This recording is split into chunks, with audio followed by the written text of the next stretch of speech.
Really, really overran with the wrestling escape pods. And we just overran. There was so much to go through because obviously it's Revolution this weekend. So I don't think I'm going to get a chance to do predictions on this channel. So we were doing predictions over there. So we went through predictions, spoke about Raw, spoke about the Wrestling Observer Awards, kind of went through loads of different things. And it was just one of those where it was just a really, really long episode. So yeah, apologies that I'm as late as what I am. Again, Wrestling Escape Pod goes up on a Wednesday. So that will go up on its own channel. It does go up every Wednesday. The old episodes are all up on there. And it was good. I mean, as we said, so much to talk about, so much going on. And I am obviously late and need to get this set up. So let's get this changed over and then we'll jump into the chat and see what is going down in the chat. Let me get that there. Boom. Lovely. William said, Daze, it's good. Tommy is called to talk to. We get it. Yeah, William, shout out to you, bud. Shout out to you. It's one of those as well. Like you keep an eye on the clock. So I do keep an eye on the time. And as you're getting closer, you're like, right, we need to wrap this up. But if you're in the middle of a conversation or in the middle of looking at a picture and talking about it, it's very hard to get it wrapped up, say goodbye, all that kind of stuff. And then even when you do, I've got to shut that stream down, get the TV set up, come over, set up this stream, get the camera working, microphone, blah, blah, blah, blah, blah. It's one of those, even 15 minutes extra just is cutting it quite close, isn't it? Even now with this extra 15 minutes, I'm still rocking up late. So, don't know. It's a bit of a problem, to be honest. I don't want to move the start time. I don't want to go to past and just do half an hour because chances are I'll still be late for that. So yeah, I don't know. I'll have to be more disciplined. That's what I need to be. But I'm here now. Always excited for a Daze stream, said X Music. Yeah, it's going to be good. I mean, you can correct me if I'm wrong, but there hasn't been loads of news. I have not been on Twitter at all today, so I don't know what people are talking about. I have no idea what the conversation is. I can see Edward is bringing out some merch. I can see that. Not much, actually. Just going down notifications. Doesn't look like there's much there at all. So it seems like it's a bit of a quiet day today, which is good. I mean, I'm glad I haven't missed anything massive. Although Vince is trending. Why is Vince trending? 18,000 messages. Chris Jericho, to me, WWE is not the place to be. AEW is the place to be. It really is. I've been in WWE. I know how it works, the way it works. I don't care if Vince is there or Hunter is there or whoever is there. I have zero interest in ever going back to WWE. That's a quote from Jericho. We all know Vince had input as the final say. This could have been Vince's idea. Could have been Triple H. Is Vince? I don't know why. Is Vince trending because of the Omos thing? Brock MVP segment came off as a Vince segment. If ever I saw one, said Brian Alvarez. Okay, I think the conversation is probably that people are seeing absolutely no way you're facing Triple H planned this match for Mania.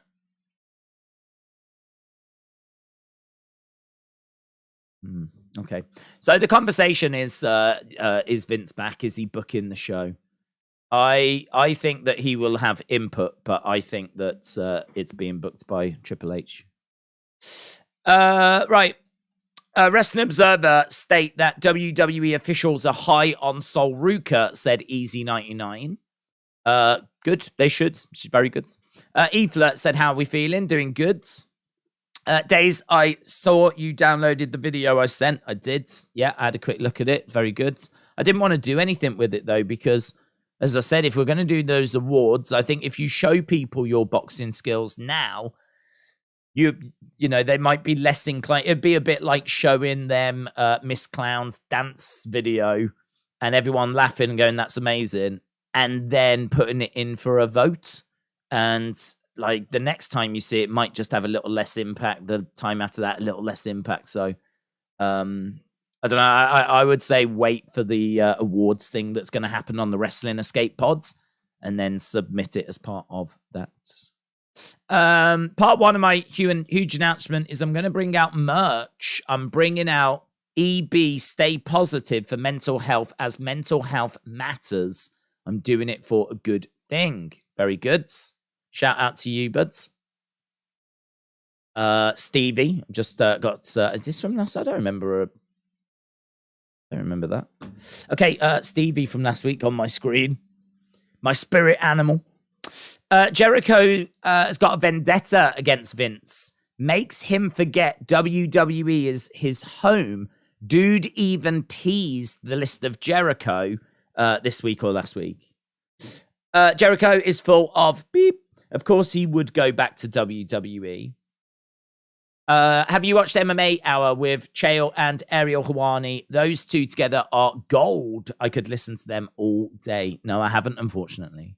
I saw the clip, but to be honest, I mean, I don't watch the full MMA Hour because it's hours and hours long. So I tend to just go for certain clips, and I will go for things that are a bit more like, you know, if they got Jake Paul in the studio, or they've got in Tyson Fury, or they've got Eddie Hearn, like someone that's kind of got something going on right now. More like retired fighters like Chael. I wouldn't really go out my way to check that out. Nothing against Chael, amazing, fantastic fighter, but yeah, as I said, I don't get a chance to watch the whole thing because it's quite long, isn't it? He puts on a hell of a show. He really does put some work into it. Fair play.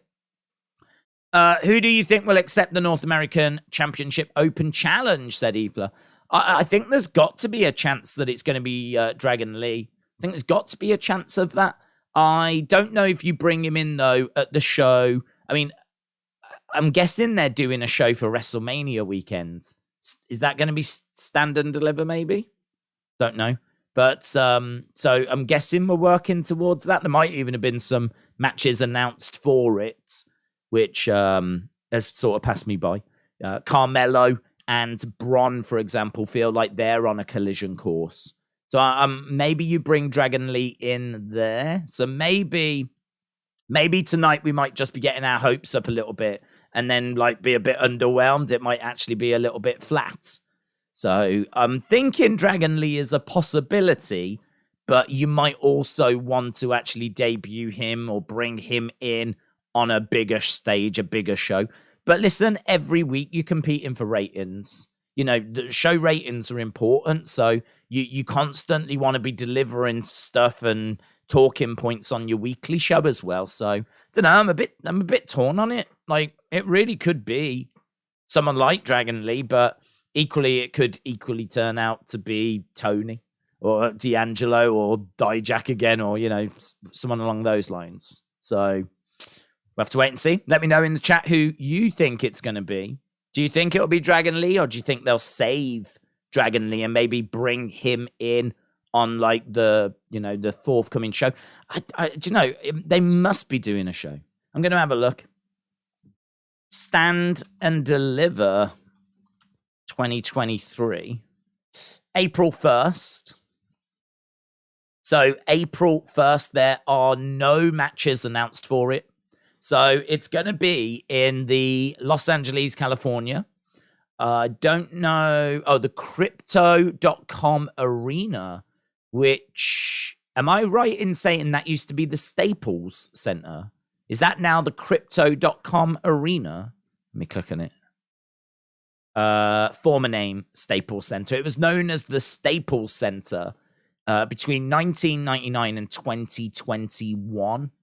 Yeah, I mean, we're talking about an arena that can hold 20,000.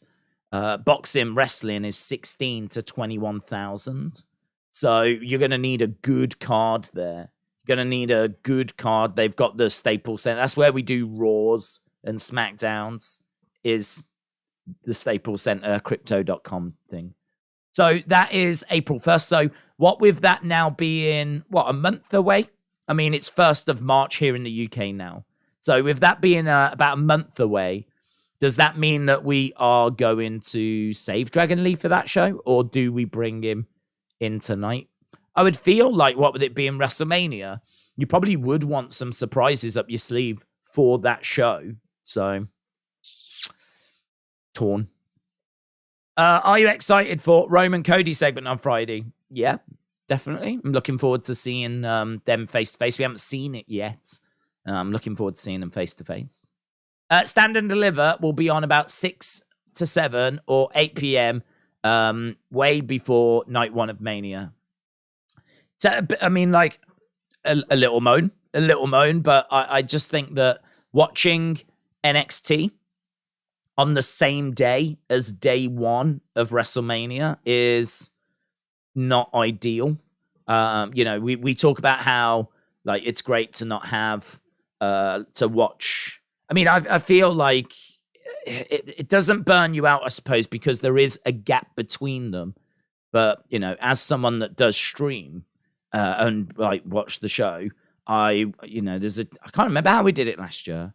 I can't remember it. I think we did them as separate streams, but I can't imagine there's much of a gap between them because we always start nice and early before WrestleMania. So, don't know. I mean, like, maybe it works. Maybe it works for people. It doesn't work for me personally. I would much rather have, say, Thursday night be the... And I don't see a problem with doing it on, say, Thursday night, because I know people have to go to work and have to go to school and all this kind of stuff, but they have to do that with Monday Night Football. People go out and watch Monday Night Football. So I don't really see that being a problem. So, I mean, like, you could do it on a Thursday night and then, or a Wednesday night. And then, like, because you've got Raw on a Monday, you got NXT on a Tuesday. You've then got Wednesday, Thursday, which is free. And then you've got SmackDown on a Friday. And then you've got... In fact, what would be really good... What would be really, really good would be if Monday was Raw, Tuesday was NXT, Wednesday was the Hall of Fame, Thursday was the NXT TakeOver, Friday was SmackDown, Saturday was WrestleMania, Sunday was WrestleMania, Monday was Raw, Tuesday is NXT. Like, you could have, like, this amazing run of, like, show after show after show after show after show after show. Like, that would be awesome. But, yeah, they tend to do it, don't they, these days, where you do NXT on the Saturday and then you got WrestleMania on the night. So, as I said, maybe that works for some people out there. Perhaps people just love having that Saturday off and it's like a whole day of wrestling. I can see the appeal of that. But, yeah, I mean, I just want to be as fresh as possible when I go into WrestleMania. Certainly when I'm going into that stream. I just want to, like, really be... It's WrestleMania, innit? Do you know what I mean? I just want to be ready. I want to be wide awake. I'm just worried NXT might wear me out. I'm a boomer now. Do you know what I mean? I can't cope with all too much excitement. I'm not young anymore. I can only have so much excitement in the day before I start getting tired. Where would the Hall of Fame fit in? I'd put that... Again, I probably feel the same about, like, SmackDown and then Hall of Fame straight after. I mean, I know these things are done because of timing, for example. I mean, you're not going to want to rent the Staples Center for, like, loads of days, are you? You know, this way you can do, say, SmackDown there. You can do, you could rent it for what? Friday. You could rent it for Friday, Saturday, Sunday, Monday, and, you know, you can get your usage out of it. So you don't want to have to rent it for, like, extra days. So it's a logistics thing, isn't it? You know, if you say you rent it from Thursday because you want to set up. So you got to set the ring up. You got to set up the barricades, all that stuff. So you rent it Thursday to set up. Friday, you do SmackDown. Friday night, you do Hall of Fame. Saturday, you do NXT. Nothing on Sunday. But then Monday, you do Raw. And then Tuesday, you're packing away and you're gone. So... like, I can understand why they have that block of time and they rent it for that amount of time. I can understand them not wanting to rent it for an extra day when you don't really have to. So logistically, I get it. I understand why they do it this way. I might watch the Hall of Fame on Saturday morning, said WWE AEW fan. Ram Daze from India. Ram. I don't know what that means, but I'm guessing it's good. Shout out to India. Recently, Randy Orton contacts medical team. Do you think he'll return before WrestleMania? I don't think he'll return before WrestleMania. I think that we're looking at his return being... Wow, I mean, the news is very good. I mean, I'm hearing that he's been ordering ring gear and all this kind of stuff, so I don't know how true this is, but the news is very, very encouraging. The news this year has been very good for Randy. And don't forget, we haven't seen him since, like, May time. So I think we could be looking him coming back at Mania, post-Mania. It's looking very good. It's looking very good. I'm going to miss the Hall of Fame this year, said Dort Knight. I can watch that on Saturday afternoon. I need to be energized for WrestleMania. Tommy said, don't forget, Lakers, LA Kings play there. They're in season right now. Well, I would imagine they're not going to be there. I mean, yes, you're right. You have to take that into consideration as to what days you can get. I don't know when the NBA games are. But I would imagine if they've managed to book it for that weekend, that would suggest that like the Lakers are not at home that weekend anyway. So I don't know. Without looking at the schedule, I don't know how it would clash. But I can understand, even if it's, as you say, it could be a scheduling thing. But they did it last year as well, so it could be a money thing where they don't want to pay for the extra days.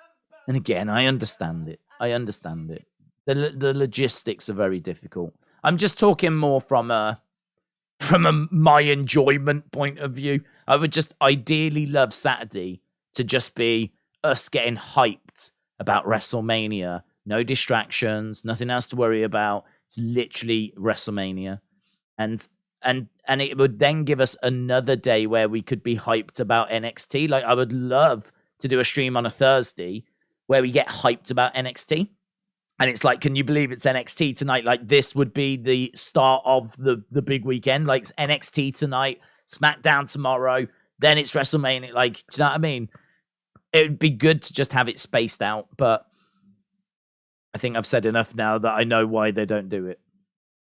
Mitchell said, Mitchell, shout out to you, my friend. Appreciate the support. Daze, I've been reading a lot that people think Vince is back in creative because of Brock Omos. I think Vince has always been in Triple H's ear with ideas. I don't think Vince is fully back, says Mitchell. No, I agree. I think people don't understand quite how the business works, to be honest. And I don't mean that in a disrespectful way. And I don't say that to any of you guys because we talk about this a lot, right? Moss and Brock doesn't scream Vince to me, right? I know it might to a lot of people, but it doesn't scream Vince to me because it does make sense from a business point of view, whether you're Vince, whether you're Triple H, whether you're Tony Khan, whether you're whoever you are, right? The match makes sense. I can understand why you would do it. I can understand why you would want to do that. You see, I think a lot of wrestling fans look at it and they just want the big dream matches. They just want this person versus this person. They want this person versus this person. But Vince is having to think about, and Triple H, is having to think about those different fans, those casual fans that are tuning in. What match can I give to Brock? Now, if he's looking at the card, right, and he's going down his card and he's going, right, I want Gunther Drew because Gunther Sheamus was amazing, and I want to go Gunther Drew for WrestleMania, right? I want to basically recreate what I did at Clash at the Castle, and I want to do it at WrestleMania. And a match against Brock would be awesome as well. But I can totally understand why he wants to do the Drew match. So if we take Gunther out the equation because Triple H wants to do Drew, right? Then you look at, say, someone like Austin Theory. Well, Theory Cena makes a lot of sense. Cena coming back needs a good opponent. What heels have we got? Well, we've got Austin Theory, mid-card champion, very arrogant, young, like, you know, in a way is a bit like prototype Cena.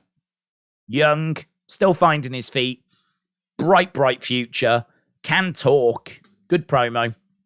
And you kind of look at it and go, it's sort of like Cena wrestling a young version of himself in many ways. So that match kind of makes sense. You can then start going down the cards and going, this person faces this person, this first person faces this person faces this person, blah, blah, blah, blah, blah, blah, blah, blah, blah. You then get to a point where you go, who is left for Brock? Who is left for Brock? What good matches are out there? I see a lot of people saying about like, oh, I can't believe it. It must be Vince. Well, what are the alternatives? What's the alternative? What is the big dream match that people would want to see instead? I understand there's a clamor for Bray versus Brock. But first of all, we don't know if Brock even wants that match or would agree to that match, because it might be unpopular, but Bray is a very divisive character. He is someone that has, you know, done some stuff in the past which I don't think was widely appreciated. I think some of the stuff he did and like the spooky stuff, it's not to everyone's taste. I mean, look at Edge, who left Judgment Day because they were going to take Judgment Day spooky. They were going to make Judgment Day spooky and supernatural. And reports were Edge was like, I don't want to go down those roads. And so he left the Judgment Day. And that's why he was out of Judgment Day. And they put Finn Balor in instead. Now, they never ended up going to that supernatural like angle because Vince left. And so Triple H took over. And I don't think Triple H was looking to go in that direction. And so we haven't seen Judgment Day do that. If Vince had stayed around, then I think you could have seen Judgment Day leaning into the supernatural stuff. And Edge didn't want to be a part of that. Didn't feel comfortable with that, right? There are wrestlers that do feel that way. I'm not just saying this because I'm not a fan of it, but there are wrestlers that do feel that way. And Brock might not be interested in doing stuff with Bray if Bray's going to be, you know, doing anything that's, you know, silly and whatever. There's people that really do not like the Funhouse. There's people, I mean, I've actually seen a lot of criticism for the latest Funhouse. I liked it. I actually thought it was really good, and I broke it down. And I think, to be honest, a lot of people just don't quite get it. I think a lot of people just didn't quite understand it. And so as a result, they just left them going, what is this?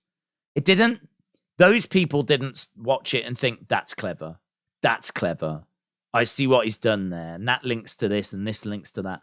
A lot of people just watched it once on their TV and at the end of it went, what the hell is that? What the hell was that? And that was it. That was their only interaction with it. And you know, Brock could be the same. Brock could have watched that and gone, what the hell is that? And what the hell is this Uncle Howdy thing? There's honestly a lot of people going, what the hell is this? And you can blame those people for not going that extra yards to do a bit of research, do a bit of work, look into some of this stuff. Do you know what I mean? Not engage in it the same way that a lot of us engage with it. But equally, if they don't think to do that, or they don't have a desire to do that, they just want to watch the show and enjoy the show, this is where it becomes a bit of a problem. This is where it's a bit of a problem. So there is a chance, and I don't know if he said this, but there is a chance that Brock just is not interested in working with Bray. So that's why we've got Bray and Bobby.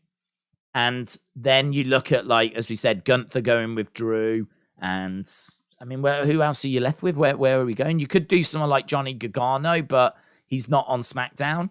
So, you know, you'd have to be bringing him over and you'd have to be, like, doing the build and all this kind of stuff. And that's clearly not the plan that they're going for. Equally, Omos is big, he's tall, he's imposing, he's going to tower over Brock. Visually, it's going to look amazing. You know, you get them face-to-face, because they weren't face-to-face this week. They could have been, but they weren't face-to-face this week. I think they're going to make a big deal when they do finally come face-to-face. And that image will be all over social media, and it'll be a way of really, selling the fight. It'll be a way of like, it's just as old as wrestling. Andre the Giant was this massive success because people wanted to see him because of how big he was. Andre the Giant is in town. Oh my God, look at Andre. People are always impressed with these big specimens, these big men, right? Seeing someone tower over Brock is going to have that effect on the casuals. The casuals going to be like, maybe not the wrestling fans won't, but the casuals will. They'll be like, oh my God, look at the size of this guy. How's Brock going to deal with him? So I think if you are Vince, if you are Triple H, if you are Tony Khan, if you've got a show like WrestleMania, which again last year was watched by 60 million in India, right? You are having to try and entertain the world. And I mean, look, Brock versus Johnny Gargano, that is one for the wrestling fans. That is one for people that watch NXT and enjoy Johnny's work. But for the wider world, that might not resonate because we haven't done a load with Johnny on the main roster. So putting him into a story with Brock would be a hell of a jump, right? And Omos is just a ready-made monster, isn't he? Bang. Look at the size of him. There's your story. Done. Isn't it? The Beast versus the Giant. Done. That's a story that will sell pay-per-views. That is a story that will grab attention. Doesn't matter if you're a wrestling fan. I could show a picture of Omos versus Brock to my dad, who doesn't watch wrestling at all, and be like, these two are fighting this weekend, and it will grab his attention. It will grab his attention. He will at least be like, wow, who do you think's going to win out of those two? Like, you don't need to know anything about wrestling to know like that match is going to be an interesting match. It's going to grab people's attention. It brings eyes to the product. So I'm not down on it. Amazingly, I'm not down on it. It's not a match I would have booked. It's not a match that I would have put on. I would have found an alternative. But I totally understand why they're doing it. I totally understand why they're doing it. Defcon Eric says, give Omos a chance. Hi, Jack. Jack, shout out to you, buds. Give Omos a chance. Yeah, I mean, look, it comes down to the fact that he's not been a very good wrestler. It comes down to the fact that he's just been very boring, to be honest. He can't really talk. He doesn't really have great matches. But, I mean, honestly, Andre the Giant was not a great wrestler, if we're being honest. There's a lot of people that weren't great wrestlers. There's a lot of people. I mean, look at Great Khali. Great Khali was awful. He was awful. I'm sorry, he was. He was awful. But he is idolized in India. Like, some of his videos are some of the most watched videos. If you look at, like, what grabs people's attention? I mean, what is the most watched video on WWE's YouTube? The most watched video is Randy Orton kissing Stephanie McMahon while she's unconscious, right? That is like a little cheeky, sexy sort of video, right? That just grabs people's attention. Like, you don't need to know really anything about what's going on. This is a woman that's like unconscious and Triple H is handcuffed to the ropes and Randy Orton goes in for like a kiss.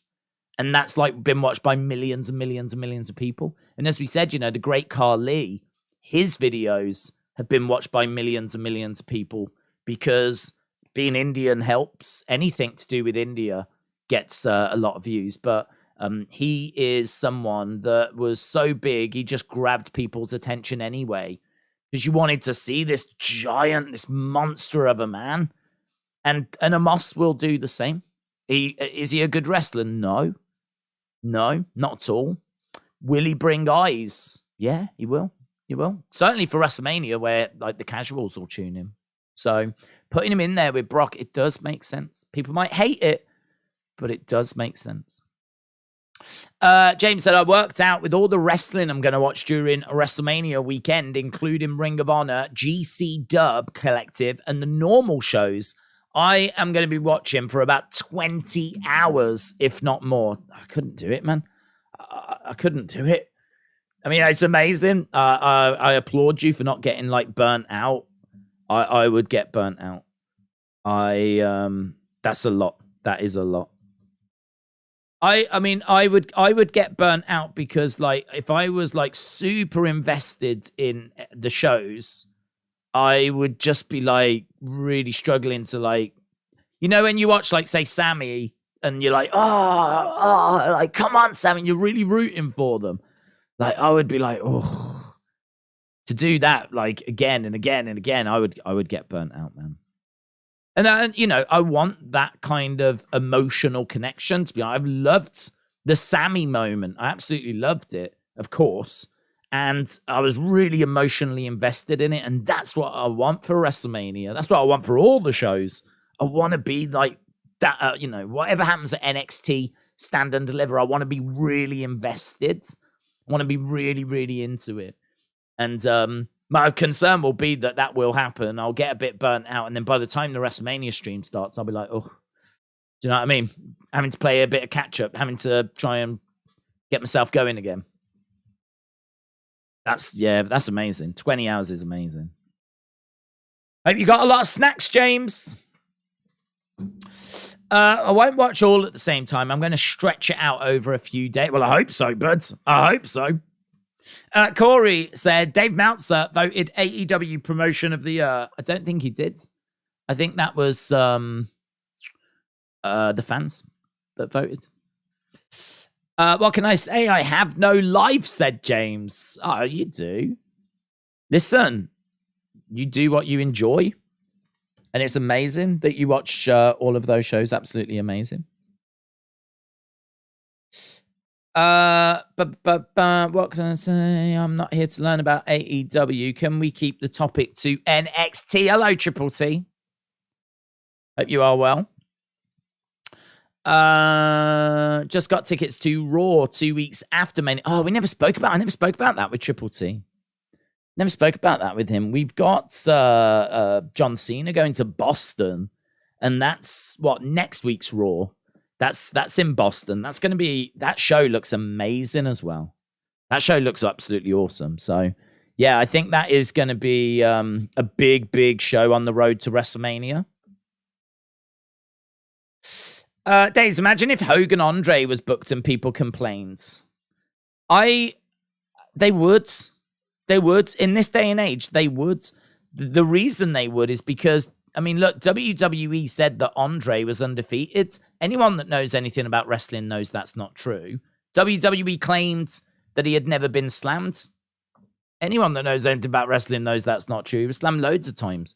So WWE, the fans would complain because the narrative would be I don't even know if they would say that same story, to be honest. But people would complain because there were so many things that were said that was just a load of rubbish. But no one could do anything about it, could they?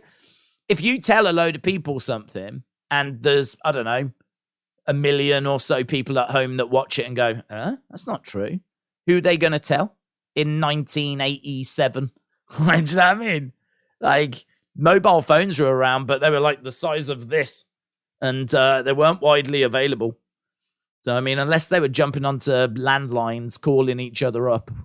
Do you know what I mean? Like, who was having them conversations? So you could get away with stuff like that then, because the vast majority of people that were watching it back then, like, might not have seen Andre much before, or they would have seen him on TV, of course, but I don't know, would everyone have seen that he'd been defeated? Would everyone have seen that he had been slammed? It's not like now where you've got access to old content. Like, if you never saw the show live or you didn't have a recording of it, you never saw it.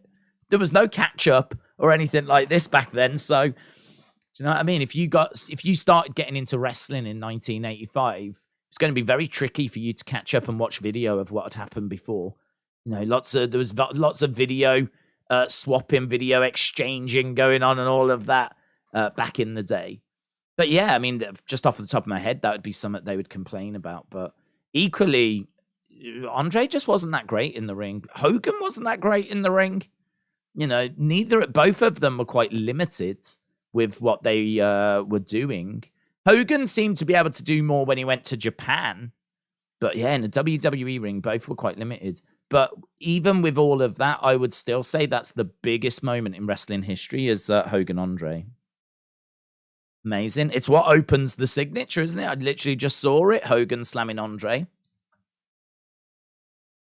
Right, here we are. We are going backstage area. We are up and running. And we've got Odyssey Jones. We've got Von Wagner. We've got Idris Enofe and Malik Blades. And we got a big brawl. Wes Lee in the ring. Right, I think they're all fighting to try and get to answer this open challenge.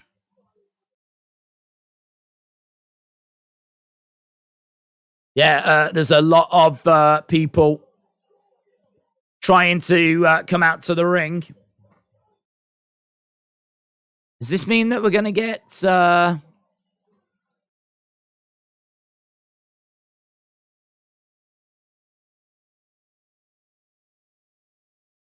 Oh, they're coming out. Are we going to get something different here? I really hope so.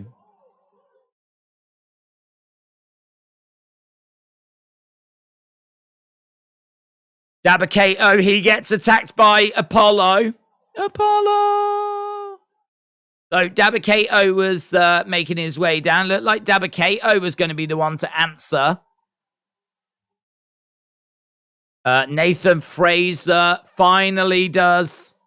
Oh, it's Nathan Fraser. Nathan Fraser jumps over Dabba-Kato. Dabba-Kato is coming down to the ring. He gets taken out by Apollo. And Nathan Fraser finally gets in. So Nathan Fraser versus Wes Lee. So no Dragon Lee, unfortunately. Welcome back, Chance. Daze, would you be down for buying merch? I'm going to do some beanies as well. I'll have a look at it. Fight for your right to party, said Tony. Theo said second biggest is Stone Cold versus Shawn with Tyson as special guest referee. Yeah, that was massive. Triple H is running NXT, says Brads. Pop up NXT title match. Pop up NXT title match. This is for the North American Championship, and it's the Open Challenge. And we were waiting to find out who was going to answer this, and it's been answered by Nathan Fraser. Chris said Hogan in ring was like Carrion. No real power moves, but Hogan was booked to the moon, and he did have charisma. Tim said, I haven't heard of Dabba-Kato in forever. Used to be with Apollo, and now they're fighting. Yeah, came back at the last NXT show. So that's when we saw him. Tonight, we're going to hear from Shawn Michaels. Shawn Michaels responds to Grayson Waller. I think they're wasting Bray Wyatt's talent, said Robert. They really haven't done anything with the character. LA Knight, that was a joke. And now Bobby Lashley. It was supposed to be Bobby against Brock. Wrestler Andy said they'd say Steamboat Macho Man should have gone on last. The energy feels like old. I love it. Making them fight for it, says Michael. Yeah, it's a hot start to the show. Yeah, I agree. Austin, hello. Justin, hello. Shawn Michaels responding to Grayson is going to be interesting, said Ifla. I agree. Always great to see Shawn. I wonder what he's going to say. I mean, there are a few people thinking it might lead to a match.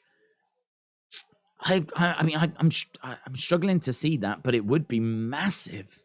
Imagine if Shawn Michaels came back and had one more match against Grayson Waller on NXT. I mean, that would be mental. Double drop kicks, flipper. I don't think they will. I think Shawn might get someone to like fight on his behalf. Maybe I don't know. I don't know what to expect. Kick coming in. Flip over by Wes. Kick there by Wes. Nathan Fraser goes back into the corner. Brad said, I'm always positive to wrestling. Dork Knight said, I'd like to say the NXT streamers are a lovely variety of people here. Interesting and respectful. John said, as long as it doesn't lead to a match with Shawn, I'll be okay.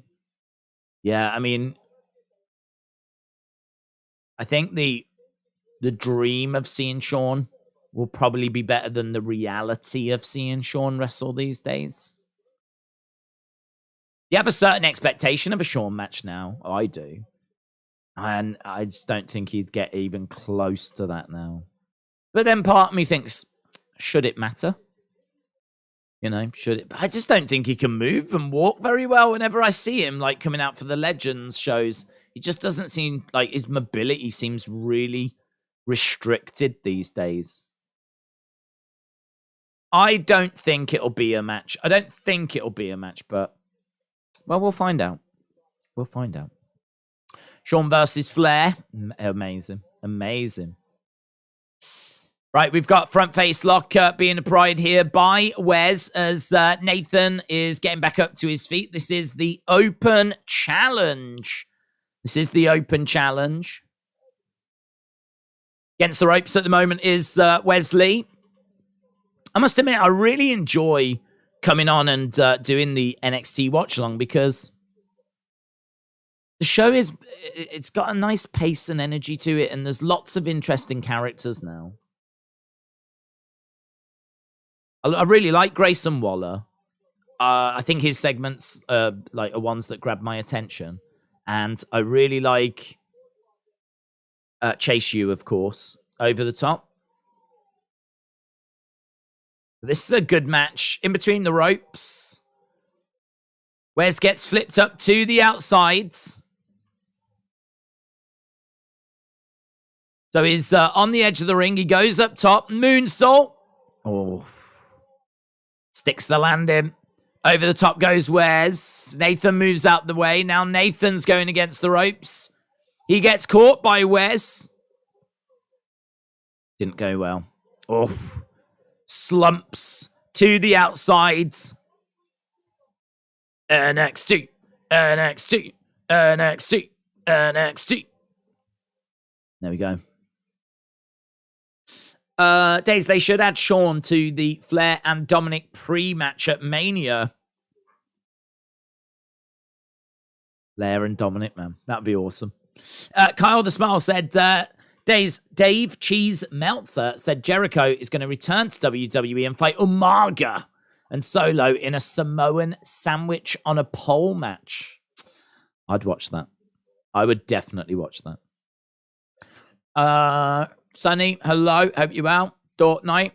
Shout out to you. We are at commercial break right now. Next week is NXT Roadblock, says Boomers. Oh, I forgot about that. Tony said nearly 90 here in Florida. Well, happy birthday, Tony. Happy birthday, mate.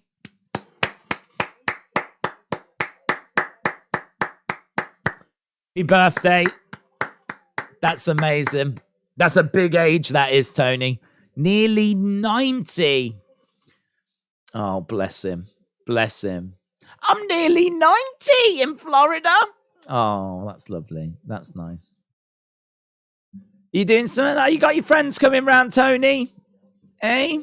Got your friends coming round later? Talk about the war. Do you remember the war? Not really. Oh, doesn't matter. Austin said, did you see XY Zion Quinn at the beginning? It's a 10 out of 10 show already. I saw him getting beaten up. I saw him getting attacked and beaten up. I think they call it jobbing. I saw him job him. I saw him being a jobber. That one. I saw people speculating HBK will get Dragon Lee to face Waller. I could see that. The weather, I'm 55, said Tony. Oh. Tony thinks he's 55 now. Oh. Tony, shout out to you, mate. How old are you, Tony? I'm 55. Yeah. Oh. You need help with your food, Tony? Yes, please. Oh. What did you say, Tony? The weather. Yeah, the weather. I'm 55, says I'm 55.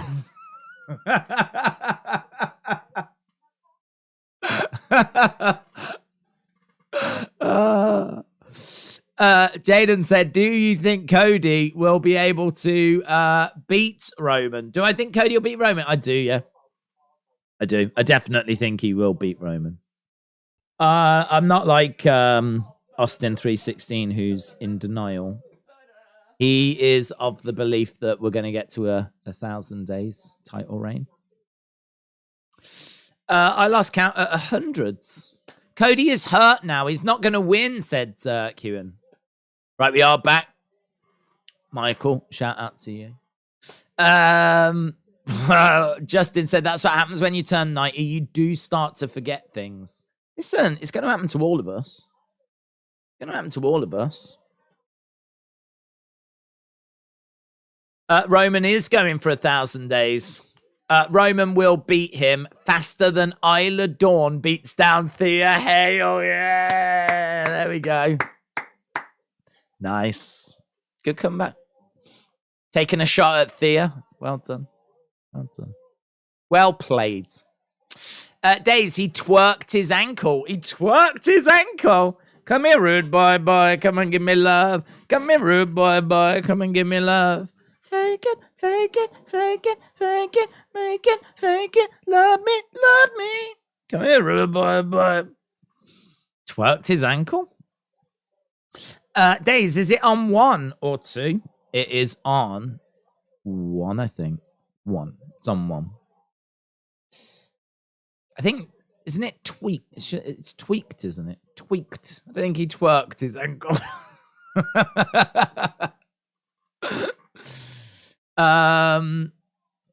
Ribena can't lie. Yes. Big fan of Ribena. Loved her halftime show. Kick coming in by Wes Lee. We're 12 minutes into this. Kick coming back by Nathan Fraser. Nathan Fraser up on his feet. Ooh, on the ropes. Oh, grabs him. Picks him up. Boom. Plants him down. 2. Shoulder up. Shoulder up. I tried braiding my hair a few times, said Justin. But with my alopecia, it always looks funny. Oh, you should do that. Put a picture up on social media. That would do well on social media. That is social media gold, let me tell you. You twerked your ankle song needs to become a thing. Baby girl, here we go. Twerk your ankle, twerk your ankle, twerk your ankle, like your uncle. Twerk your ankle, twerk your ankle, twerk your ankle, like your uncle. Oh, rewind. Gonna twerk my ankle, everybody now I'm gonna twerk my ankle, twerk my ankle, everybody now I'm gonna twerk my ankle, like your uncle, everybody now we're gonna twerk my ankle, like your uncle, now I'm gonna twerk my, I'm gonna twerk my ankle, twerk my ankle. You can definitely make that into like a fun party hit for the summer. I'm thinking very Who Let the Dogs Out. Who Let the Dogs Out? I'm thinking, oh, shoulder up by Wes Lee. This match is still going, by the way. Yeah, think about it. Probably should focus on the match. Lovely superplex. Boom. And Nathan just getting a 2 count. Guys, no more summer party hits, please. We've got to focus on the action right now. The action Andretti. Wes Lee on the outside of the ring. Nathan Fraser coming over, grabbing. Oh, lovely. Stunner. Drop kick. Wes Lee goes into the commentary table. Wes Lee down. Nathan Fraser having a look. How long we got? 15 minutes gone. Might have another 5 here or so. Nathan Fraser's going to go over the top rope. Going to go over the top to the outside. He's having a little look at the ref. Here we go. Springboards. Oh, just hurls himself into the commentary table. What a silly Billy. As Wes Lee moves out the way. Wes Lee over the top. Comes crashing down onto Nathan Frazier on the outside. Frazier thrown back into the ring. Wes Lee has got the momentum. Over the top. Oh, beautiful. Backflip into a Pele. And boom, gets the win. I tell you what, I said that I was struggling with Wes Lee because I still saw him as being like this singles guy. I've seen him have a great match against Dijak, and that is a great match against Nathan Frazier. And the crowd are really into it as well.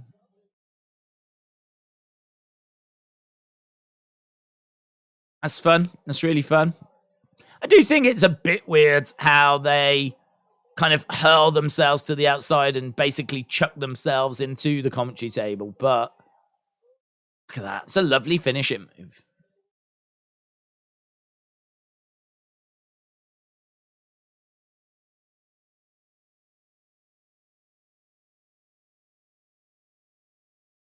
There we go. We've got Nathan Frazier being helped up by Wes Lee, by the Champione.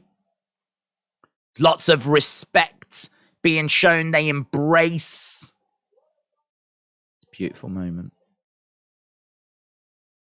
What a way to kick off NXT. Wes Lee could have the it factor. Oh, what's happening?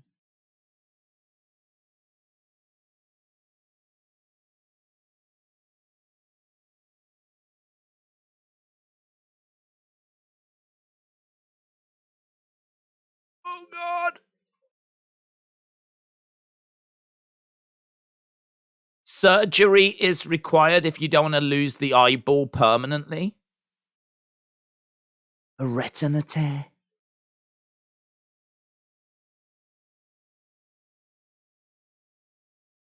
Man, I tell you what. It's only when you see stuff like that that you get like an even newer found respect for wrestlers and what they put themselves through. Flipping retina tear. Talking about oxygen not getting to the eye and everything.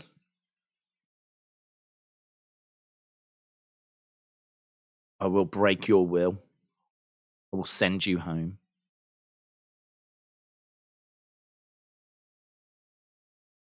Right, here's Jensen, Briggs and Jensen. Yeah, what's going on, mate? Hey, what's going on? You all right?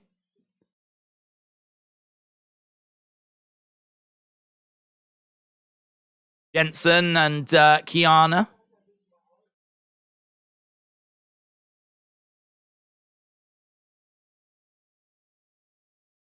Since Valentine's Day, things just haven't been the same. Because you're stupid. Come here. Come here. Listen. You're stupid, right? That's the problem.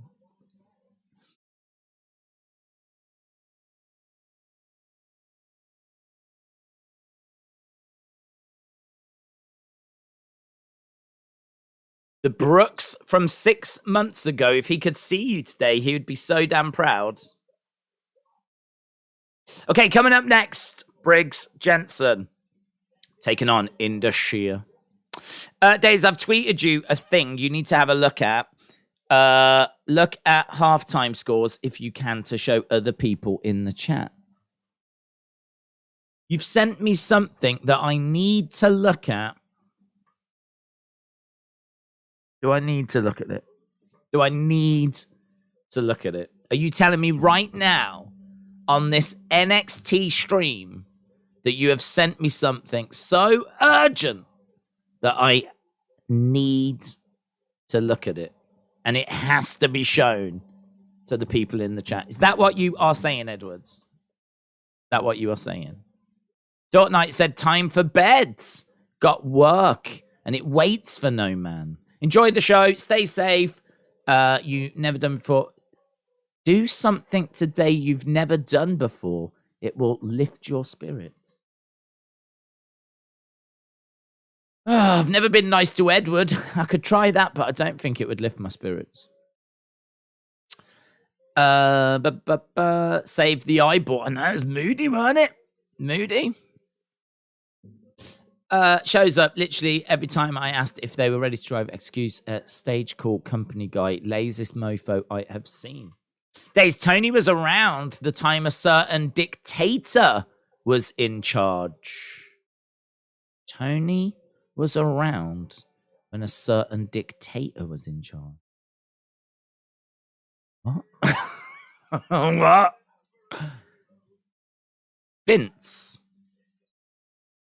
When, Vince was looking after NXT for Shawn's kind of run it, hasn't he? But Vince, when he was around, was really keeping an eye on things. What do you mean, Vince? He's the only dictator. He's my favorite dictator. Come on, guys. Who's your favorite dictator? I'd go Vince McMahon.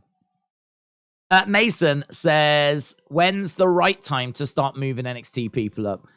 There isn't one, to be honest. Everyone progresses at a different stage, don't they? So it's not like 6 months or 12 months or 18 months or anything like that. Everyone progresses at different levels. The other thing as well is you also need to have the right creative for them when they go to the main roster. So it's no good just bringing someone up because, they're ready. I mean, just because they're ready, the main roster might not be ready for them. So you've got to take that into account. That can delay things. And then you've also, I don't think this is as important at all, but you then also might be involved in some pretty big story down in NXT. So it might be that someone is wanted, but they're right in the middle of a big angle. And, it could be that they're like, listen, is there any way we can delay this till, say, WrestleMania? Because I really need to wrap this story up. So I don't know that I could give you an example of that, though.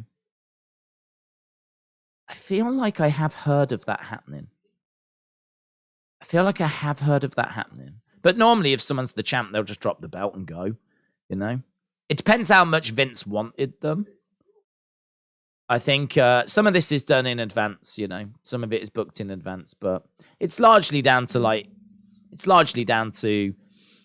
where they are, if they're ready, and then, as I said, if the main roster is ready for them. NXT needs Braun more than he needs to be on the main roster, said Theo. Bailey says Wes Lee is the best North American champion. Edward went quiet, didn't he? Where's Edward gone? I asked Edward, do I really need to look? Do I really need to do this? And all of a sudden, it's gone very quiet.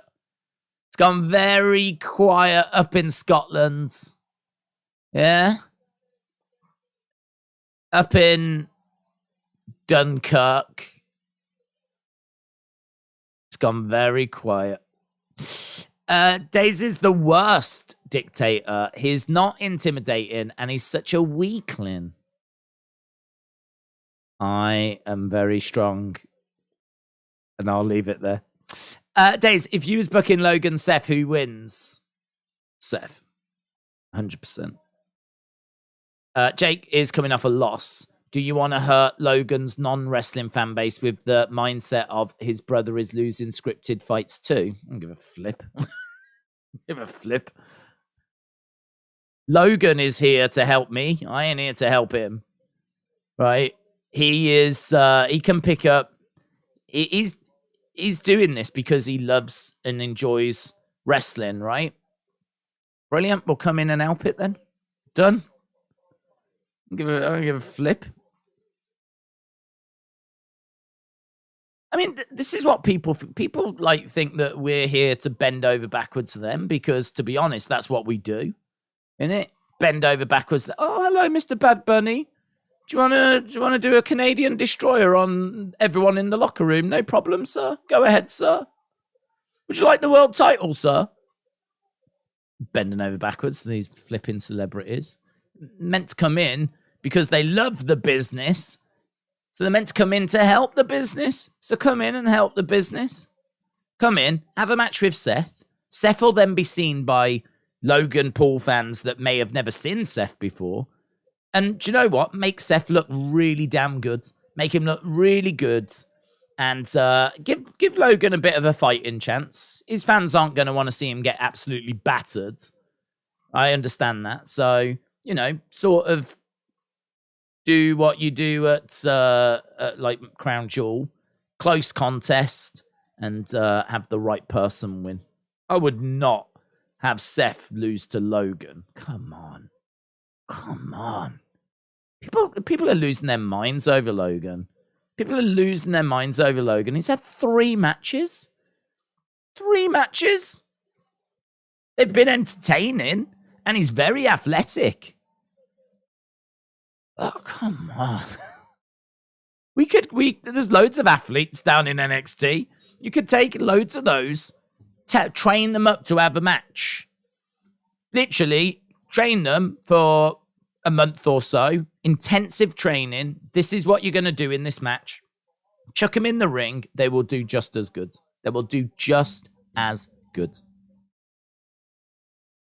I know this notion that Logan is like super special is like what everyone's saying and everyone's shouting about. He's not super special. And I'm not just saying that because I've got something against him. I ain't really got anything against Logan. I actually think Logan is someone that's got a bit more credibility about him because he's had like boxing matches with Mayweather. But what he is he is very dedicated and he is very athletic. Well, we've got loads of athletes in NXT that are dedicated. That's what the whole Next in Line Nil program is all about. So you can grab one of those, put them through an intensive month of, like, literally all you got to worry about is one match. One match. That's all you've got to focus on. You don't need to learn all these moves because you ain't going to use them in this one match. So don't bother learning them. I just need you to do this, and this. Get this down. Make it look crisp. Make it look really, really good. All right? Get these things sorted. This is the match we're going to do. Go out there and do it. And that's what he does.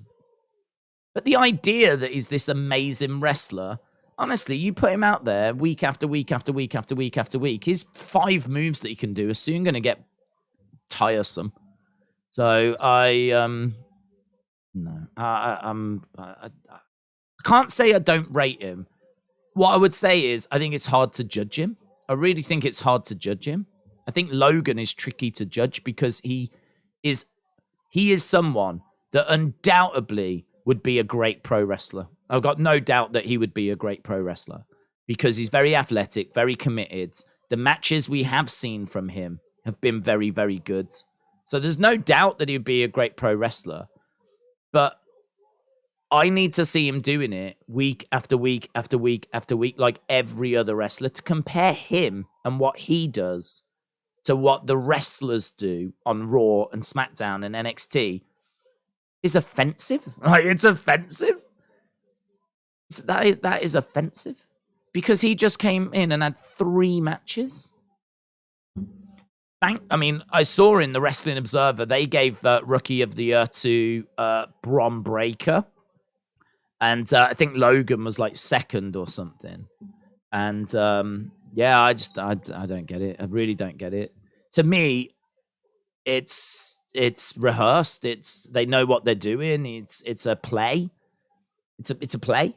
He rehearses the match. He knows the moves. They work out the spots in advance.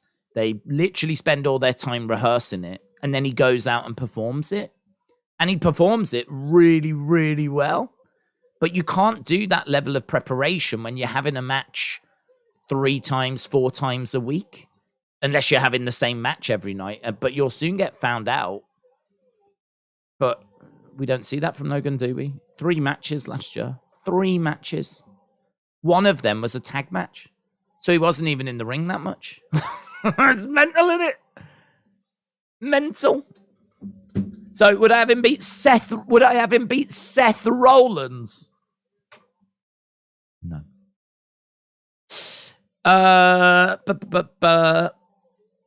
That's still 3 more matches than any of us. Yeah, but I'm not claiming to be like Rookie of the Year. No one's saying that I'm Rookie of the Year. I mean, if you want to say that, go ahead. Appreciate it. Okay, so Indus Sher pick up a win here.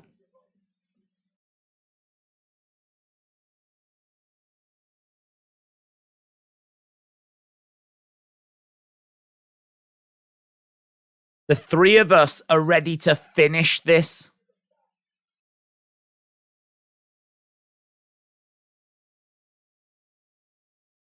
Modern day Maharaja, of course, coming off his loss last week, where he lost to Bron Breakker. So Indus Sher picking up a win over Briggs and Jensen. We've got an NXT highlight last week of JCJ, and we're going to be hearing from Gigi Dolin. Austin said, Seth hasn't won since WrestleMania 35. He should win at WrestleMania for sure. Edward said, yes, you need to look at it. The link is about my merch. We can look at that. Where did you send it? Did you send it on notifications? Did you send it there?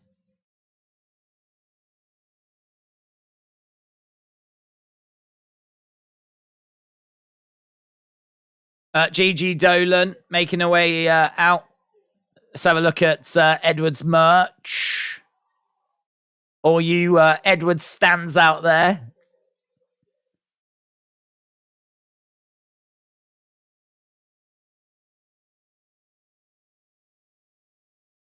My store. Powered by Spring. Support track order. Never heard of this. So, right, this is your logo. EB, stay positive. EB, Edward Brown. I like the logo's pretty fun, in all fairness. Comes down to a point. Is that your boxing logo? Stay positive? Wonder how that plays. I wonder how that plays in the modern world. If you're a boxer. Do you know what I mean? If you're a boxer, boxers are normally like the Killer, Edward the Killer Brown, and all this kind of stuff. Stay positive. No? I can see that it would connect with people. I suppose it's a bit different, isn't it? It's a bit different. I'm not down on it. It's just a bit different, isn't it? Normally, as we said, boxers, you've got Killer Jenkins, you've got Mauler Mulligan, you've got, the problem child against TNT. And then over here, we've got Edward Stay Positive Brown. It's just different. It's just different. There we go. Edward's merch. Let's have a look at drinkware. Big range. I like the fact that you, did you sit there and you went, I just don't know how much to charge for these mugs. Oh, how much do I charge? Oh, just go £12, 1p. Go £12, 1. We'll just keep it simple. We'll go with the standard £12, 1p. Okay. What do you want the mug to look like? Well, thinking. Do you want a picture of you like boxing on it? No, God, no.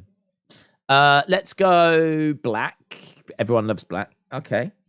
And we'll go logo. Do you want it centered? No, I don't want it in the center. I want it slightly off center. I want it more towards the bottom than towards the top. I don't want it centered. Oh, anything on the back? No, just keep it black.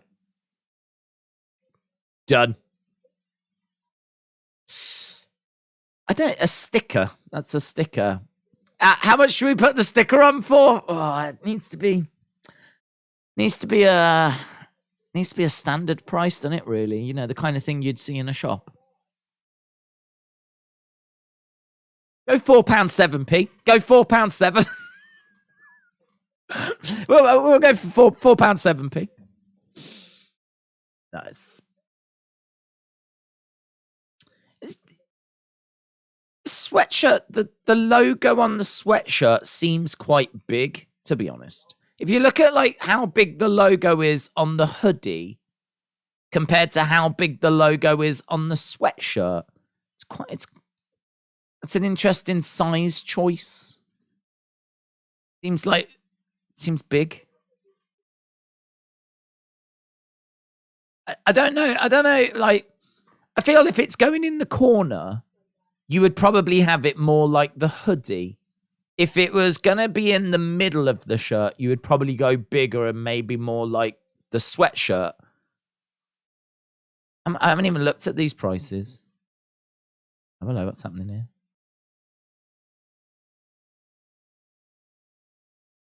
Mackenzie, we're going to be live. She's getting ready to talk to Nathan Fraser. There we go. Merch is available. What's happening? There's a doctor being pulled away from... Oh, no! Oh, God! The parking lot has struck again. Oh, God. Wendy Chu. She's hurt her arm.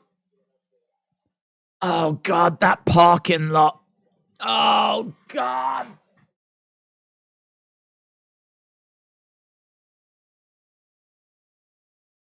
Here's Gigi Dolin. Gigi Dolin. Edward said, it's my first time. Leave me alone.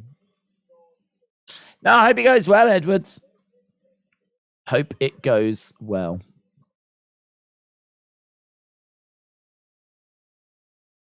That's the last time you'll hear this awful song, says Gigi, who's got like a graffiti vibe.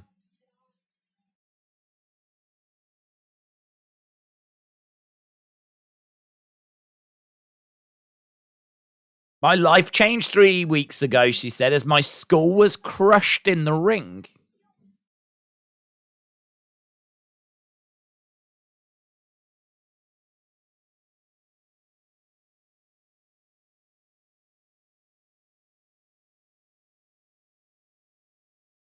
I can deal with the physical pain.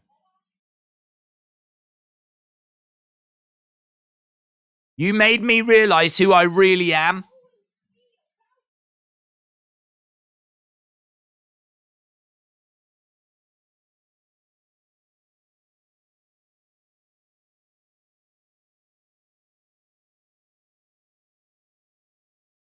It was fun being the mean girl for a while, says Gigi.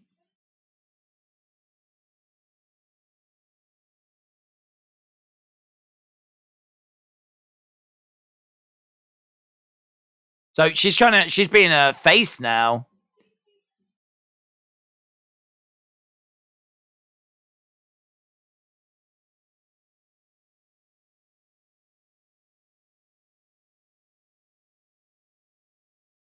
Oof.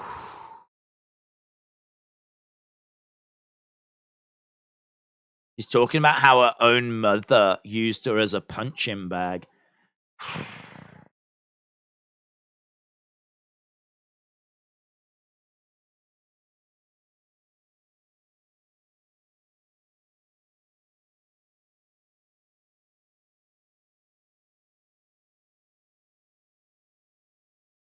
Becky Lynch 2.0. Wendy was injured, she was. Her best friend kicked her in the head. Ex-best friend.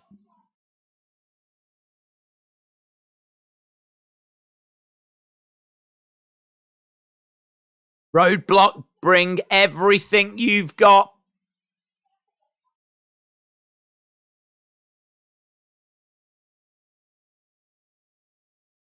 Right, boom. Gigi Dolin is quite emotional.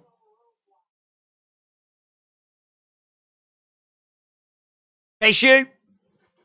Here we go. Do you remember he told her to grow up? There she is. Yeah. How you doing? She's a bit better. I'm sorry, said Duke. That's rude. Yeah. Sometimes we say she's took it really well. Just know. Think you're a strong woman. Thanks, Duke.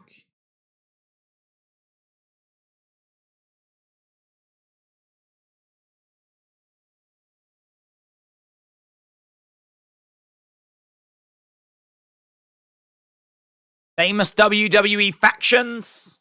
Oh, Gacy.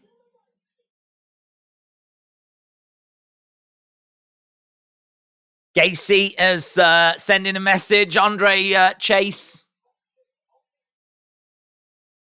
is not happy. They've interrupted the lecture.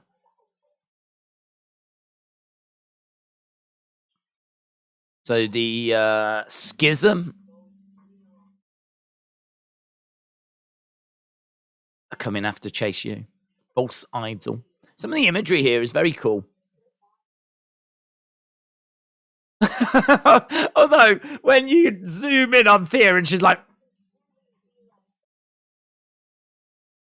these students trying to act scared.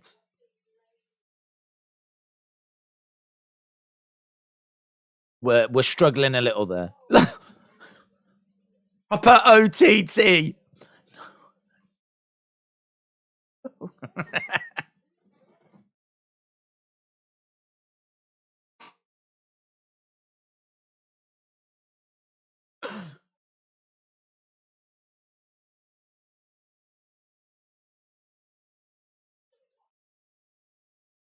Take your first step to a better life, says Joe Gacy. Putting a Chase U t-shirt in a bin. It goes up in flames. I love the masks. Them yellow masks are cool. There we go. Chase U shirt being burnt. Message sent.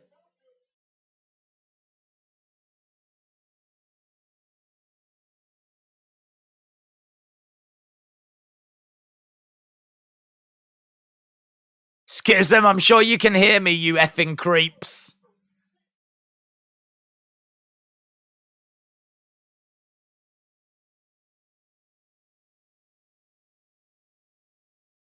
All right, well, there we go.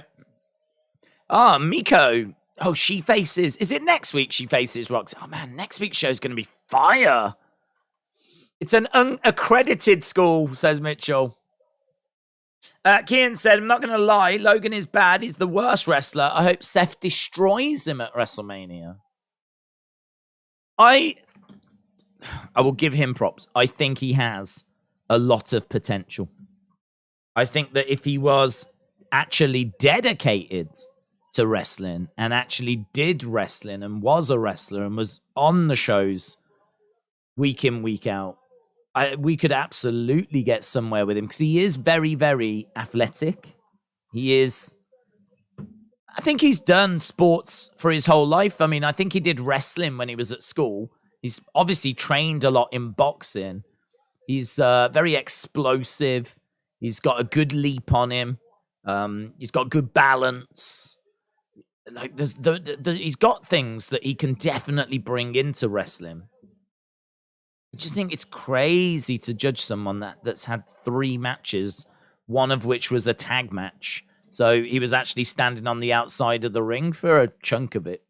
He wasn't even involved in the action. And in many ways, you could say 2.5 matches. But people have really enjoyed every one of them. I will give him that. Logan is good in ring, and I hate it, says Nicole. The fear in her face was more real than most Hollywood movies, says Ifla. James said they went to the David Dickinson School of over-tanning. There was a lot of tan on display. A lot of tan. Chase U is unaccredited. Surely there'll have to be a segment of them getting credited. Otherwise, what are they studying? Wow, it's just a bit of a sham, isn't it? Colby said Logan is bad. I'll tell you, it's an interesting conversation, this one. It's an interesting conversation.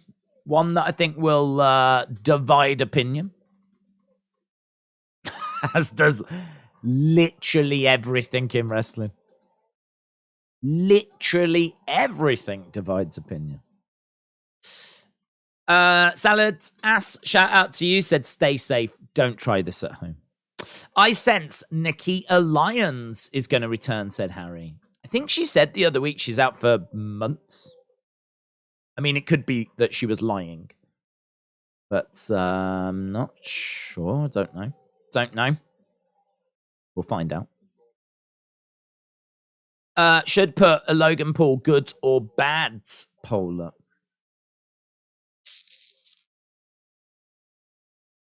I think that's tricky, though, because I don't know of many people that have watched his matches and said that his matches have been bad. So I feel like Logan... I think people appreciate the matches they've seen from him and acknowledge that he is very athletic and that he is capable of working a good match. I mean, I don't think that's debatable, because I don't know too many people that watched him against Roman or him against The Miz and said they were bad matches. My point that I was making is that he's only had 3, and he's had plenty of time to prepare for each of those. So it's a little bit like the greatest wrestling match ever. Do you remember Edge and Randy had a match, and it was a heavily edited match? It was sort of cinematic in a way. A lot of it, they just went out there and wrestled a match, but there was the commentary was changed for things that didn't quite fit, and certain spots were changed. I remember at one point we actually was underneath Randy or Edge or one of them as they did like a bit of a moonsault. Like the camera had to be in the ring and looking up, and it was such a weird camera angle that the only way you could achieve that camera angle is by getting them to do the move again and having the cameraman in the right position. So this match, if you've never seen it, it is a brilliant match. It's from 2020, and it's, was it Backlash? The greatest wrestling match ever. And I sort of feel like there was a big debate about, does it count? That could be a match of the year. It could be the match of the year, but does it count? Because it's so heavily edited, and it's so heavily, tweaked and changed. Is it fair to compare it to the other matches? And we had this conversation about cinematic matches as well. Is it fair to compare them to a normal match? I sort of feel that way about the Logan matches. They're good for what they are, but is it fair to compare them to someone that goes out there and has a banger night after night after night when you've got someone that just has only 3 matches? Interesting. Some people will say, yeah, they were matches and they were brilliant. And some people will say, no, they were basically rehearsed and he went out there and performed them. Logan is good to a point. Whether or not he is fully committed remains to be seen, says Ezra.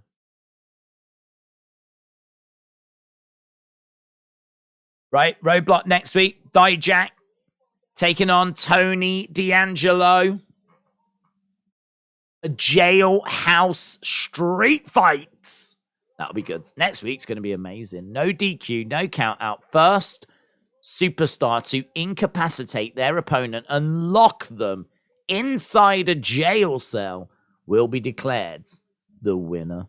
JC Jane is going to be taking on Gigi Dolin. This is a straight up pay-per-view card, isn't it? I mean, Toxic Attraction going up against each other. That's a big match. And here is Roxanne Perez, NXT Women's Champion. Miko Satomura made her way down to the ring before the commercial break.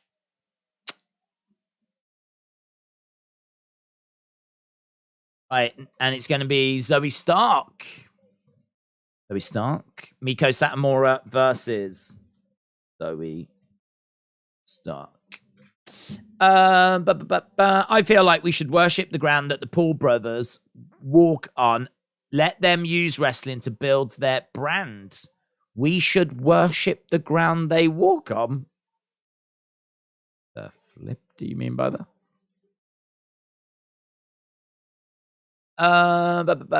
If you choose a show stealer for Mania of matches that are announced or rumors, what would you choose? Unless we get AJJ White, I would say Seth Logan or the Gunther match. I think so. I agree. I think trying to remember the card. I think Charlotte Rhea is going to have potential.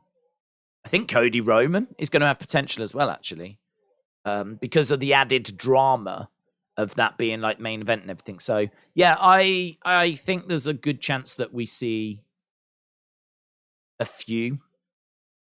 There's a few that could do it, but you can never not count Gunther. And listen, Logan will be preparing for his Seth match as we speak, so it's gonna be full of big spots.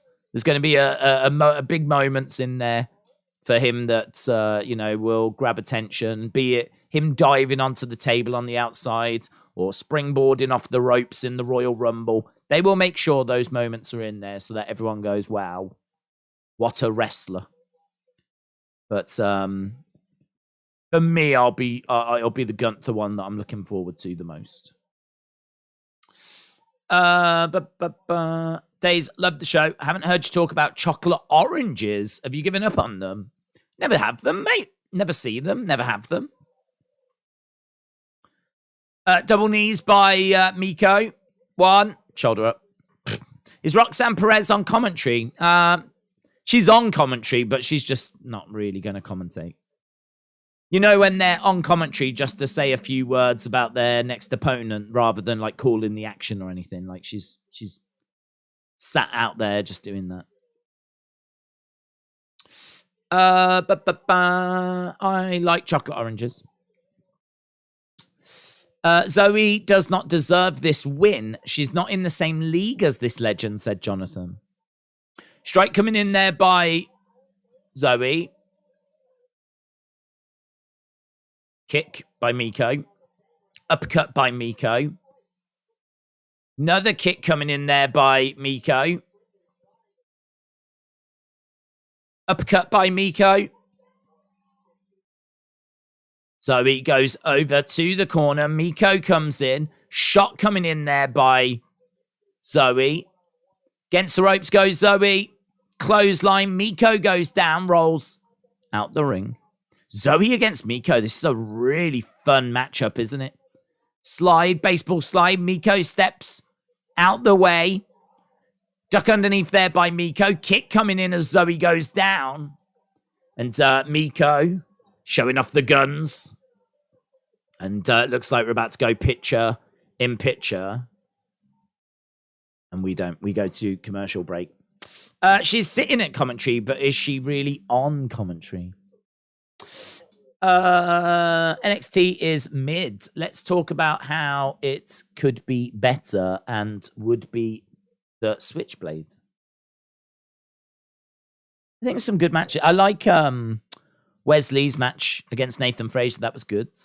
Keeping an eye on Jensen, Briggs and Jensen against Indus Sher. It's okay.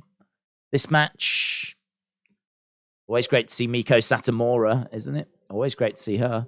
I tell you, I must admit, I didn't realize how big next week is going to be. Roadblock looks awesome.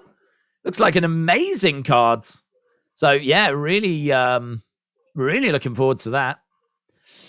Where in the heck is Saray?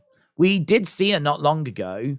Don't know that she was wrestling, but she was... Oh, wasn't she in a tag team with Miko? And then she faced Miko. She wanted a match against Miko. Oh, hang on. I think that was a while ago now, thinking about it. I don't know. I don't know. I feel like we did see her. Let's have a look. Saray is... Let's click on Saray News. Saray Satomura. That was last year. Saray Satomura.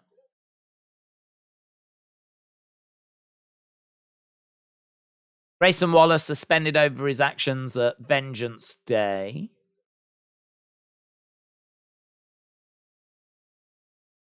Why did it take me to that? I thought there was going to be something on Saray. Saray is injured, as is Grimes.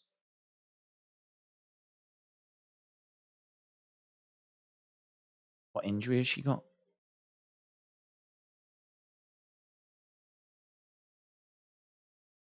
In April of last year, she celebrated 11 years as a wrestler. Don't know. Can't see any news on it. Apparently, she's got an injury at the moment. I remember her doing stuff with Miko. But honestly, thinking about it now, that was a while ago. I miss Santina Morella. She was hot.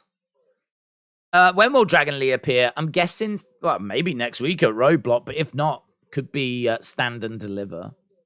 I feel like it's probably going to be one of those bigger shows.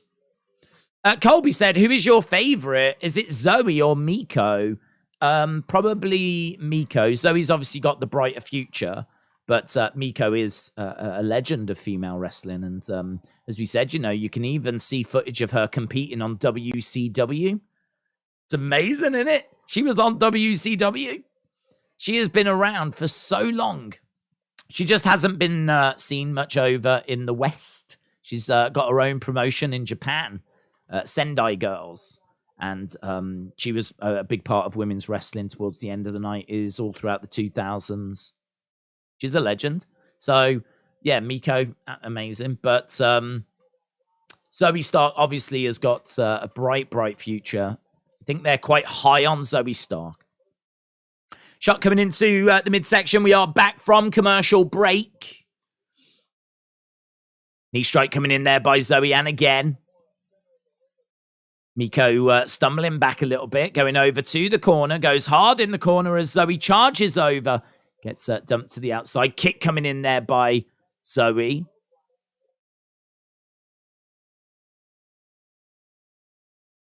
Over the top goes Zoey. Kick coming in.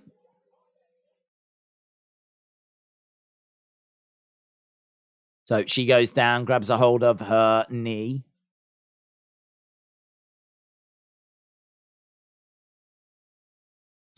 But Miz was in the Marine. Let's give him respect, said Mitchell. Aubrey Edwards, presented by Prime, said, I'm starting to get on the 1,000-day train. Roman broke my heart with Sammy, and now I must acknowledge him. He'll show up whenever visa issues are sorted, said James.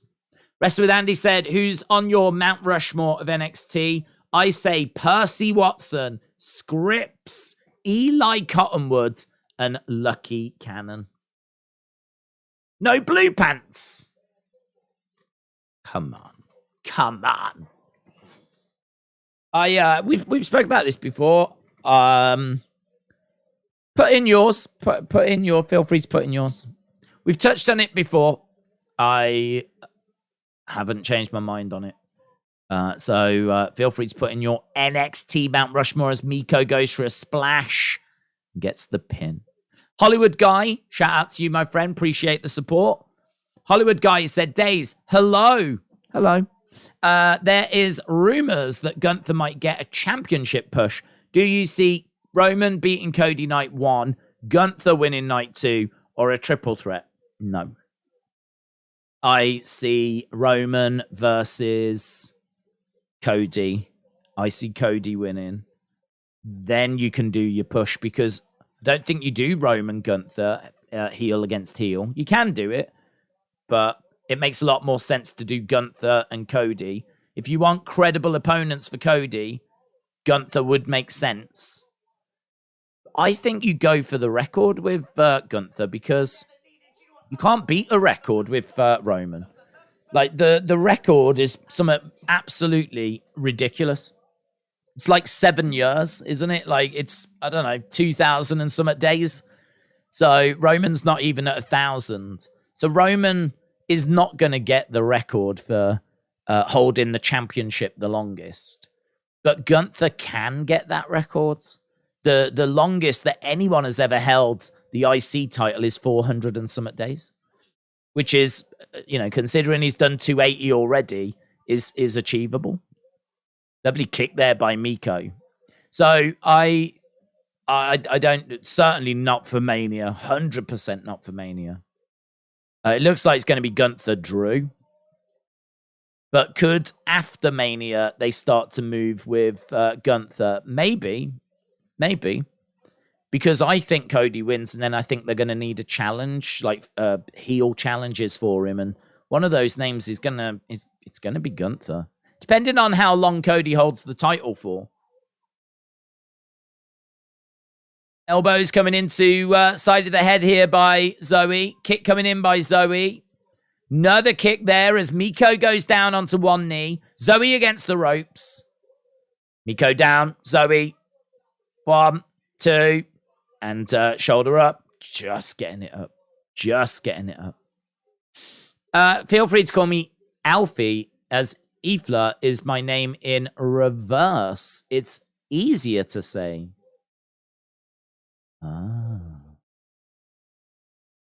Right, up. Boom. I like Ifla, though. Ifla's a cool name. Ifla. Bang! Oh, absolutely plants! Zoey Stark. Zoey getting up a bit quick there for my liking, though. She really got planted hard. She comes up to one knee. Axe kick. 1, 2, 3. Miko gets the win against Zoey. Not the biggest surprise, as obviously she's got a match against Roxanne coming up. There's a kid there. Very excited in the crowd, which is good to see. Miko, the final boss.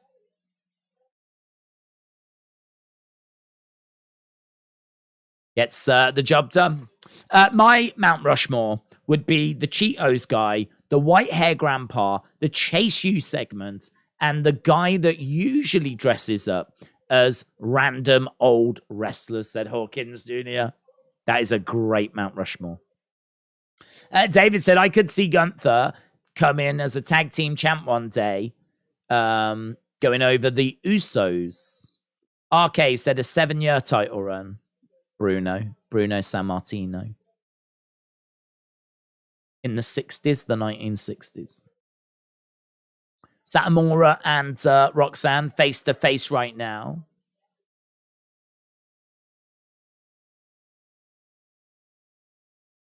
He loves it. He loves it as much as Big John loves Saudi. If you watched Big John Fury after Jake Paul against Tommy Fury, Big John Fury just did not shut up about Saudi Arabia. He just kept going on about it. There we go, guys. We're just seeing what happened after the show last week.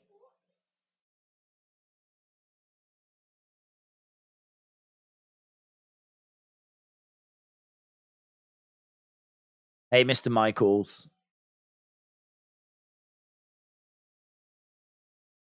So we're just seeing last week with Grayson.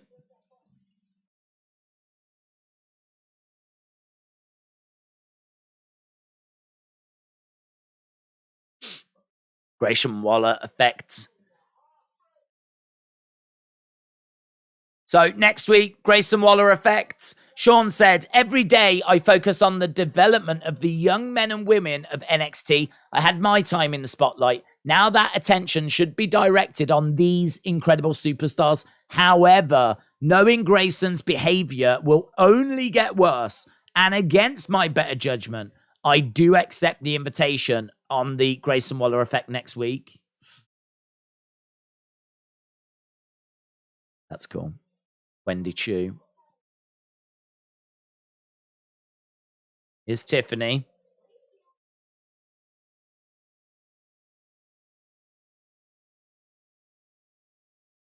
Stay out of the NXT parking lot. Here's Caden and Katana.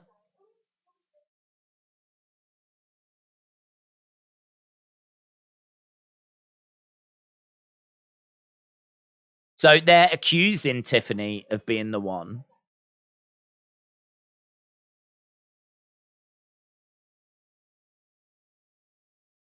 Sounds sketchy to me. A Tiffany epiphany. I just had a Tiffany epiphany. Oh, I love Tiffany epiphanies.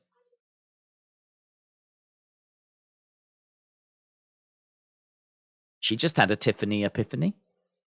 Trey said, I told you, Daze. I told you. I told you. Here's Sol Ruca.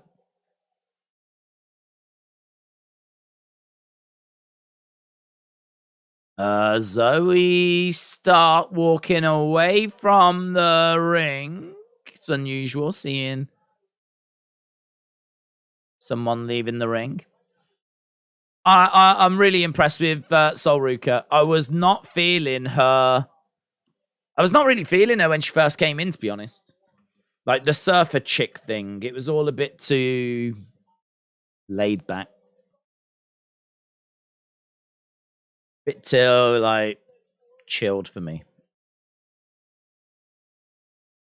But some of her videos, man, are so impressive. A Tiffany epiphany sounds fatal. Cora Jade is doing the attack, said Max. Dawkins said you might be up here. Just seen Bianca and Montez.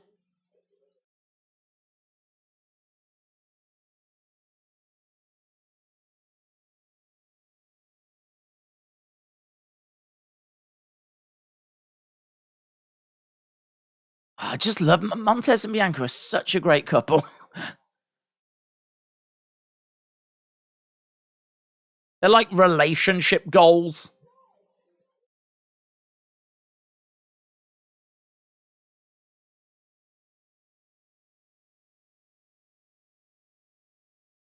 Silly Billy.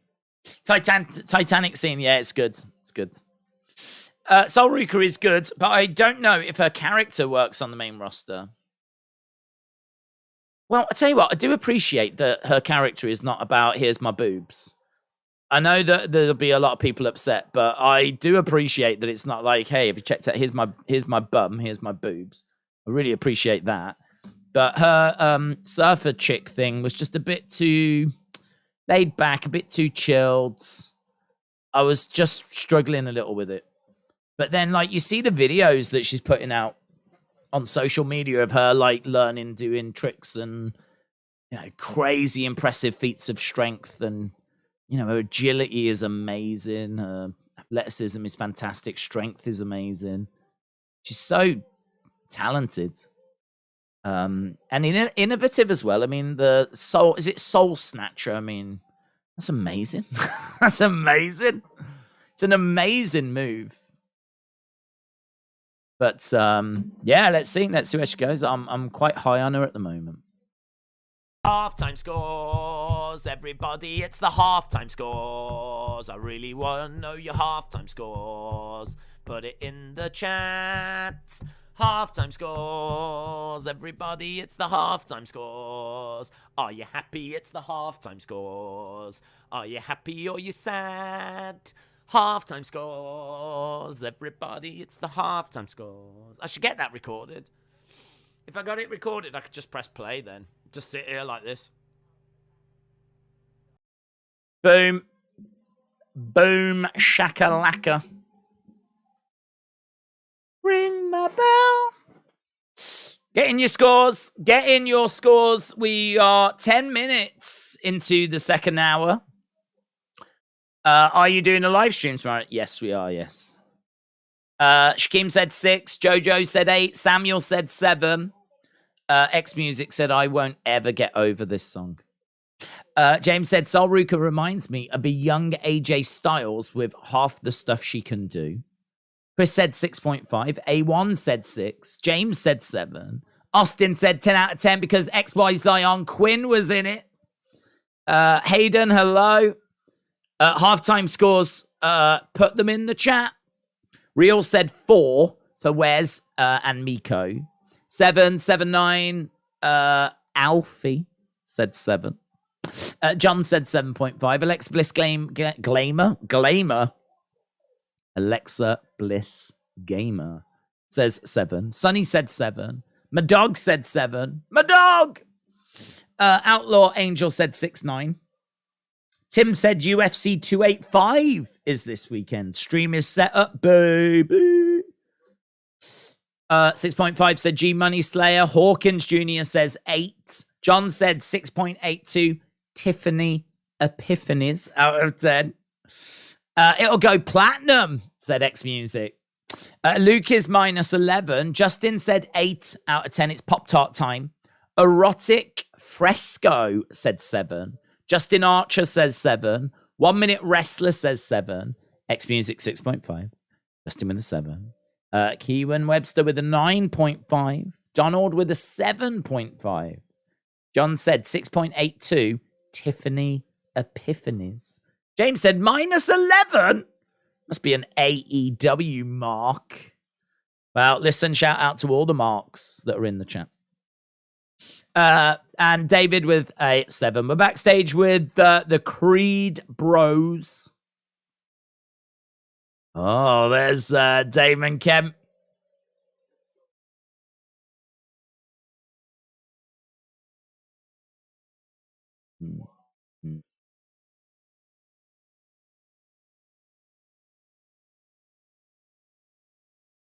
Let me get something straight. Julius Creed. Coming to Damon Kemp for help.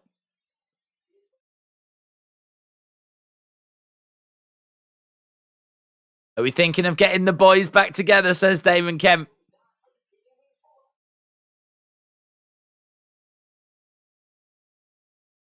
Oh, here's Bron.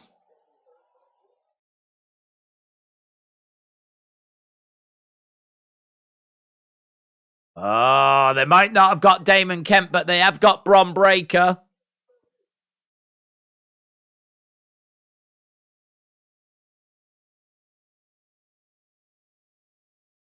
That's pretty funny, actually. Julius Creed was like... Oh, these are good together? Ho, ho, ho, ho, ho. They're good together, man. I like them. So, yeah. So Julius Creed was like, oh, will you join us, Damon Kemp? Trying to get Damon Kemp to join because they need to take on Indus Sher with Jinder. Damon Kemp was like, no. Walked away. Julius was like, oh. And then Bron arrived. And he was like, you couldn't have come in 1 minute earlier just to have saved me from the most embarrassing moment in my life. And then they all go, ooh, ooh, ooh, ooh. That was good, man. They're good together. Right? Oh, Elektra Lopez. The dog pounds. KO and Sammy dethrone the Usos, said Francesco. Jay leaves the bloodline before Money in the Bank. Jay versus Roman for the Universal title at SummerSlam. Jay wins thanks to Jimmy and Solo. Got Electra working on the arm of Sol Ruca. 33 3/3. Mitchell said that legit made me laugh. When will your stream start? Colby, we've started, mate. We have started. Here we are. Look, we are live. We have started. Elektra Lopez. Against the ropes goes Sol Ruca. Tries to get flipped over a little bit loose.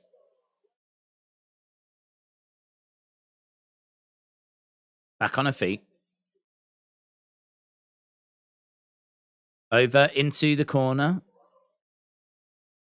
To the outsides. Forearm strike. So Ruka going up top. Gets pushed off the top. Off the top to the outsides. Sol Ruka is down. Elektra Lopez comes round. Looking Sol Ruka into the ring. Elektra Lopez coming in after her. 1, 2. Kick out by Sol Ruka. Valentina Feroz is at ringside with Elektra Lopez. Let's go, Sol. Let's go, Sol. Let's go, Sol. Tiffany Stratton versus Katana Chance tonight on NXT. 1, 2. Kick out by Sol Ruka. Where is Scripps? He lives on NXT Level Up. And in Wrestle with Andy's Heart. Ready, fight, Sol Ruka. Sol Ruka. Big back body drop, Blaze Radio. Shout out to you. Daze, have you seen Daze? I try not to. Looking in the mirror.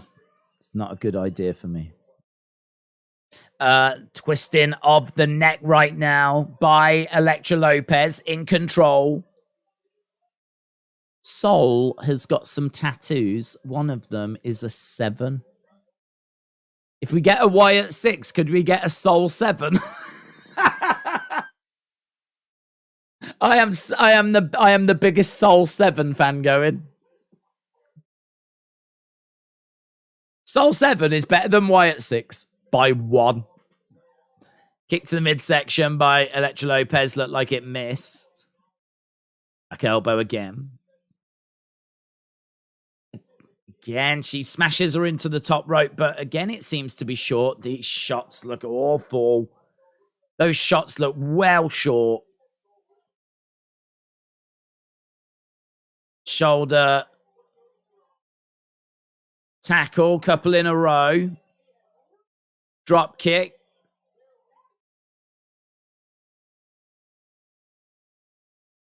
Picking up, throw. Yeah, some of the strikes of this have been not great. Running over. Ugh. Flipping over. Elektra Lopez moves out the way. Grabbing the leg of Sol Ruka. Shoulders up. Good spot by the ref too. So Elektra Lopez went for the cover, but the shoulder had kind of got dragged up. And the ref was like, shoulders up, shoulders up.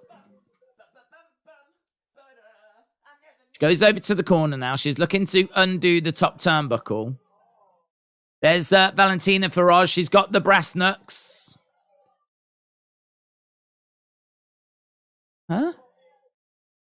Oh, there's the Soul Snatcher. 1, 2, 3. So she was like, give me the brass knucks, give me the brass knucks. And Valentina was like, no, you dumb. She's like, just give me them, give me them. And then she got Soul Snatched by Soul 7. Look, she was going to undo that turnbuckle. Oh, was she going to undo it? Or was she going for them? Perhaps she tucks them behind the turnbuckle or something. I thought she was going over to undo it, but perhaps that's where she hides it.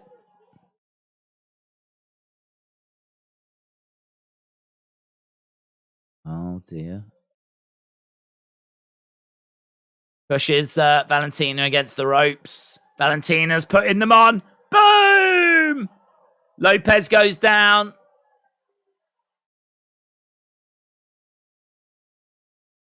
Lopez goes down. She didn't wear them properly. Don't they? Don't the circles go on your fingers?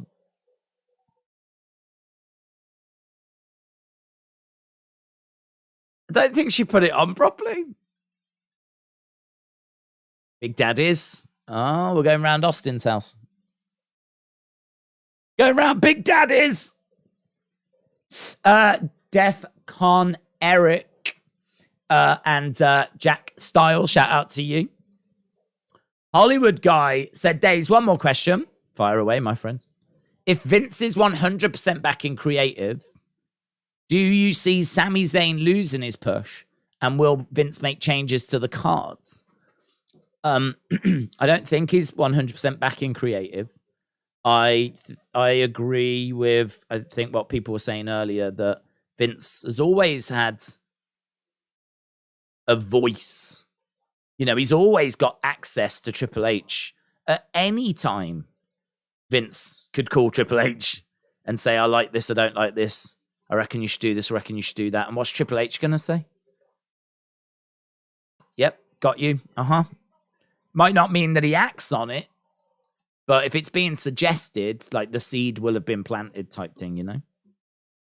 So, but I think Triple H is the one that's got the final say, that's, you know, booking the show, that's doing the job. But let's say that Vince is back and it is 100% and Triple H isn't head of creative anymore. Will Sammy lose his push? Yes. Will Vince make changes to the cards?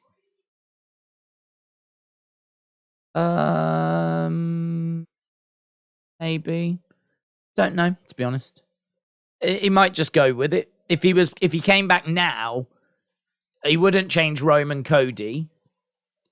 And I don't know. It would really depend if he had any strong feelings about Bobby Bray, or if he had any strong feelings about Omos and Brock. Or I don't think he would. There's nothing there that really strikes me that he would need to change. You know, but he might just want to. He might just want to tweak and tamper and whatever. But I have to go back to what I said before. I don't think he's back.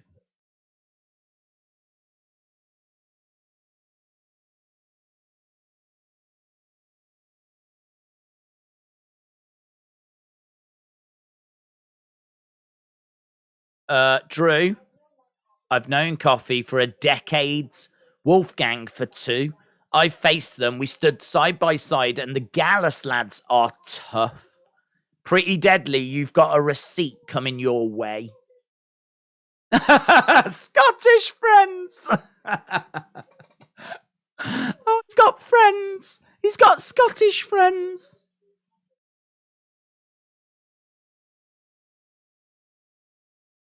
Next week, we'll meet Gallus face to face. Scottish friends. Would you ever do the Jerry cruise and stream from the ship? Probably not. Probs not. Depends. Depends if he goes back to WWE, because to be honest, I'm not massively engaged with the AEW product. Like, I really was, and people know I was at the point of like, let's step away for a bit. Last week's show was a bit better in my opinion, but like the idea of going onto a cruise and watching like Ty Conti, Kip Sabian, I mean, it's not for me. It's for it might be for some people, but it's not for me. Anna J. Sol Ruca comes off as Alexa Bliss glitter character, or Emma when she was doing the dancing. I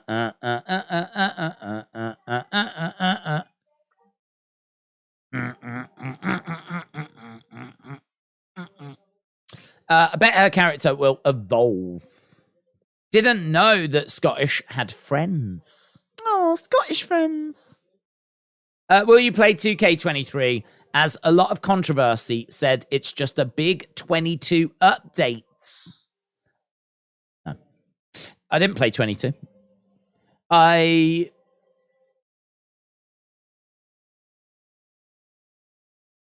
Every year I do that, where I'm like, yeah, I'm going to get the game and I'm going to get into it and all this kind of stuff. I never do. So, no. AEW Revolution is on Sunday. Yeah, I do think that card looks all right, actually. I think there's a big drop-off once you get past the top-level stars, though. I think once you get past, like, your Daniel Bryan's, Bryan Danielson's, your MJF's, you know, that kind of level. I think once you start going down to your, I don't know, Serpenticos, Anna Jay's, Ty Conti's, Kip Sabian's, you know, Peter Avalon's, there feels like there's a big drop off. You start, well, really, I suppose you've got like a dark crew, haven't you, and an elevation crew.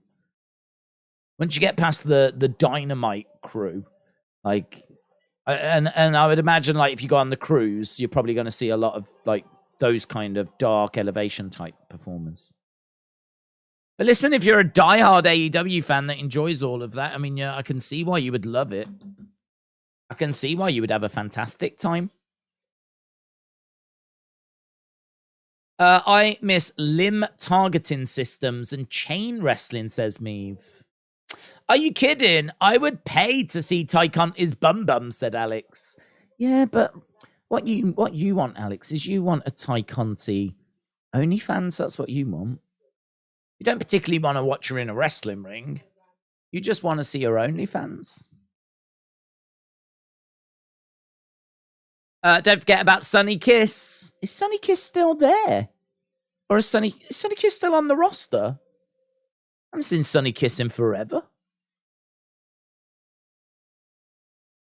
Wow.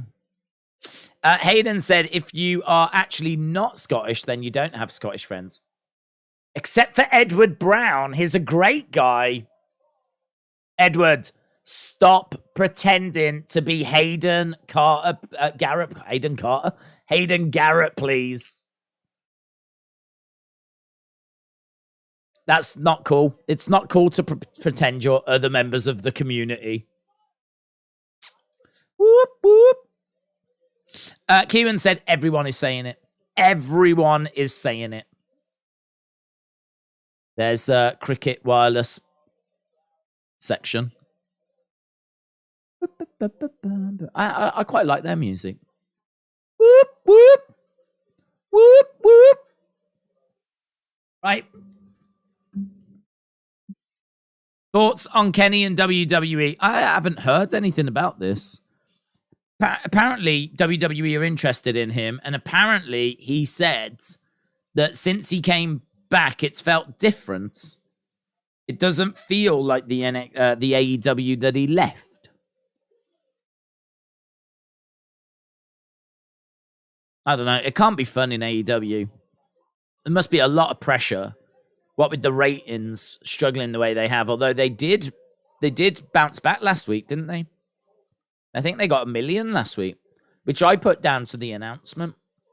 I think the announcement played a big part in that.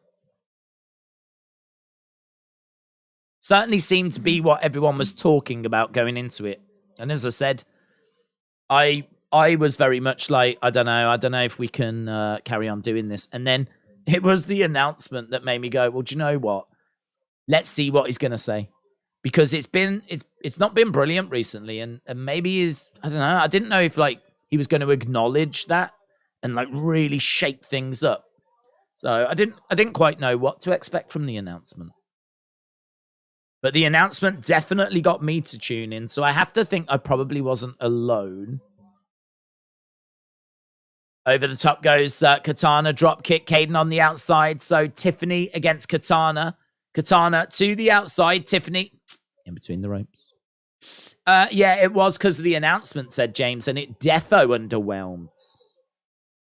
He said he's older, wants to give back, he's got no more ambitions, as he had previously, said Luke. Wes said, I tagged you in a post. I had to. It's funny, not too much love. Wes, shout out to you.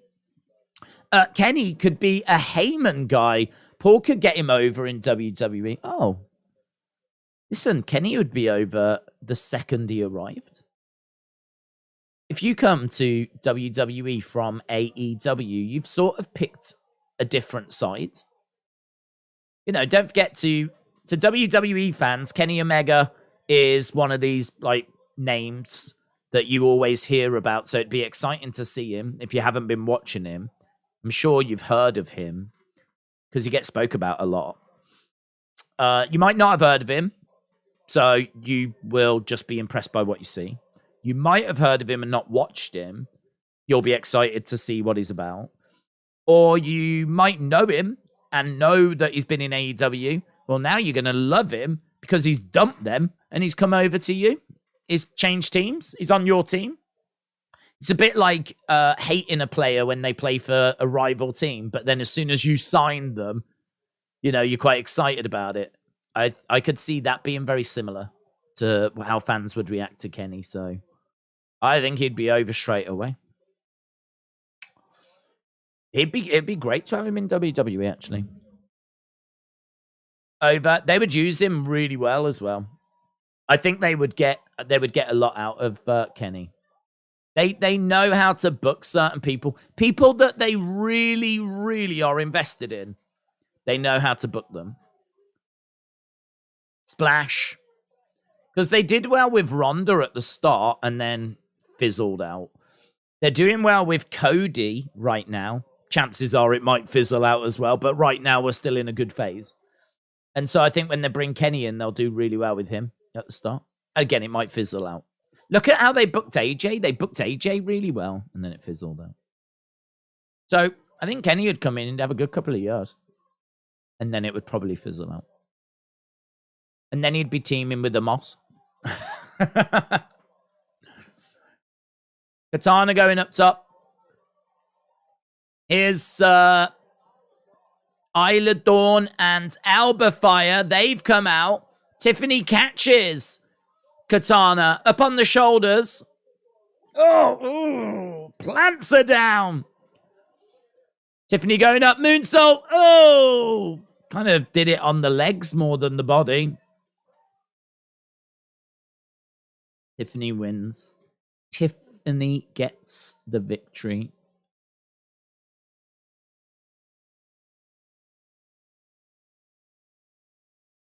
I feel like we spent the past year invested in the wrong woman. We spent the past year putting Mandy over when Tiffany should have been that woman.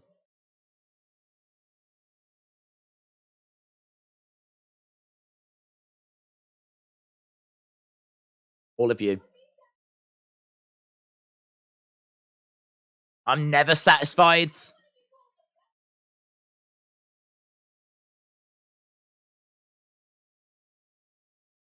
I don't want to be called the best. I want to be called the NXT Women's Champion.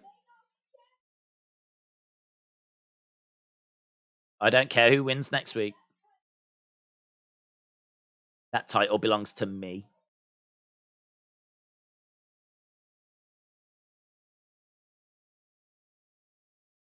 I'm all right with that. Botch for a victory. Give me a break, said Real. Give me a break. Luke said, Kenny has had fame and continues to do so. I'd be surprised if he leaves. Is Jensen.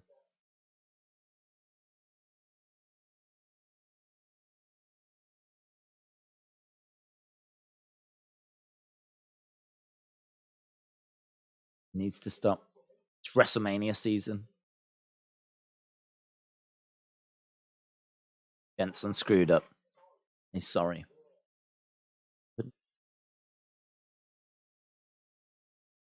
That time.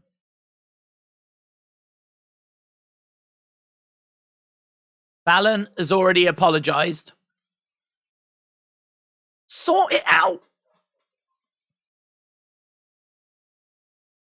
Been overthinking.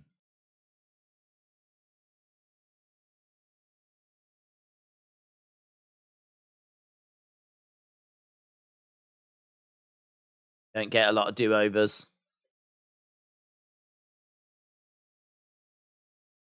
He's going to talk to Kiana.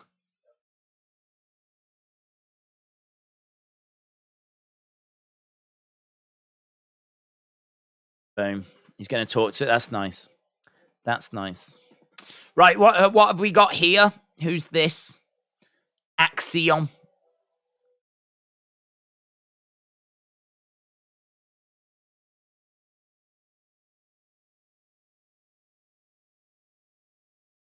This entrance is funny, isn't it?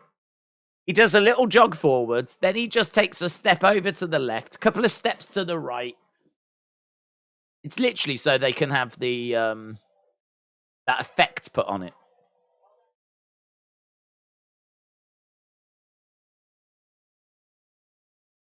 Axiom. What is Axiom? It's a state of mind. Axiom against Hank Walker.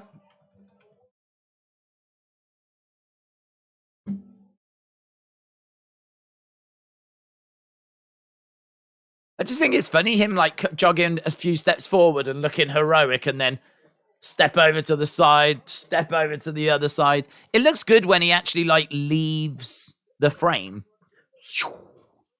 Like, and he shoots off. That looks good. I don't know. I think I preferred A-Kids, to be honest. Yeah, it would be very interesting to see if we stick with Axiom. I think we probably will.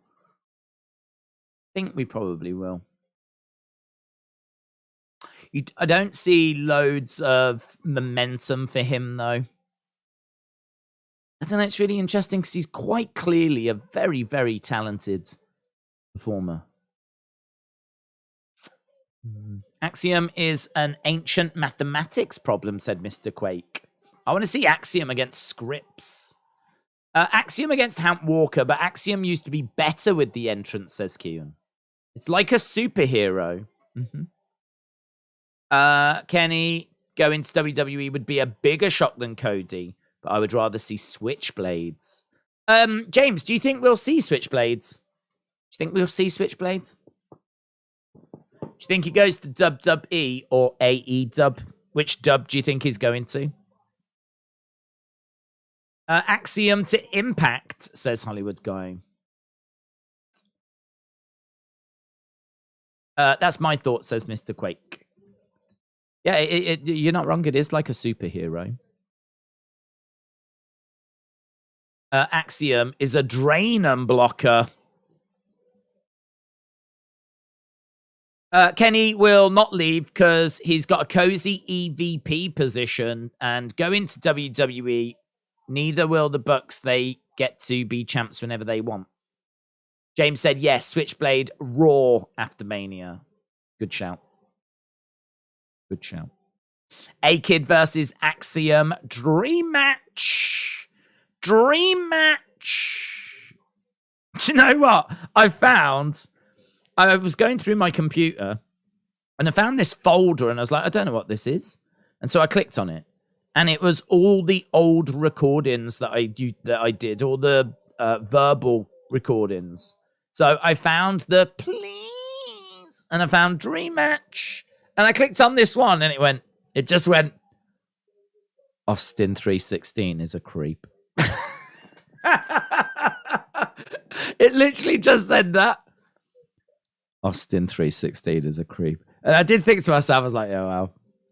You make a good point, computer. You make a very good point. Well said, computer. Well said. But yeah, I found please dream match. David said, I know AEW 2024 WWE are interested in MJF and Kenny and the Bucks. Could they go there in 2024? I mean, your EVPs to be acting this way is really unprofessional. You would imagine that the EVPs would be putting like a real positive spin on things and like, onwards and upwards, really good press. Not like teasing that they might be leaving and saying that things feel different and all this kind of stuff.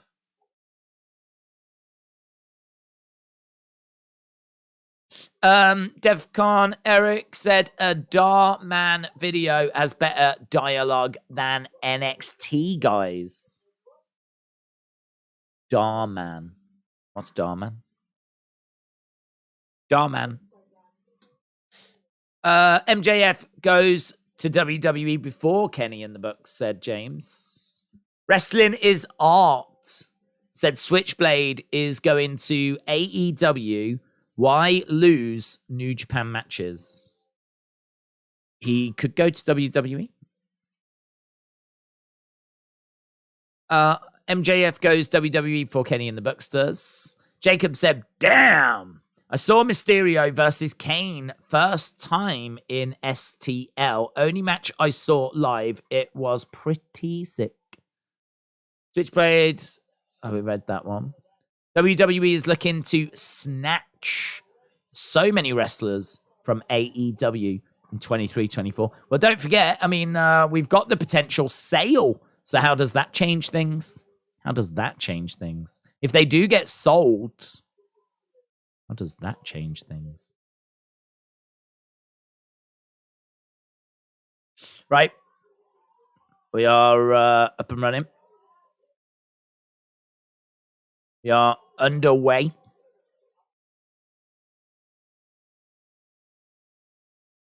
Hank Walker against Axiom.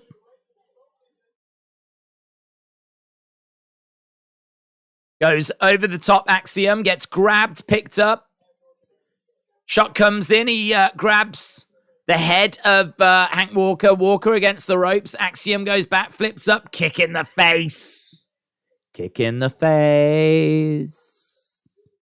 He got kicked in the face. Mega lol. Right, Axiom is down. And Hank Walker coming over. Push to the midsection. Against the ropes. Planted down. Rolled over to kick out. Kick out. First time for Summer. Not the first time they've faced, said Jacob. Vince would be in total control if the sale happens. I'm just saying, says Hollywood Guy. Hank Walker should win this, said JoJo. 1 Minute Wrestler said Switchblade to WWE would be awesome. I came to play. There's a price to play. I came to play. Climbing up is Axiom. Crossbody. Down goes Hank Walker. 2.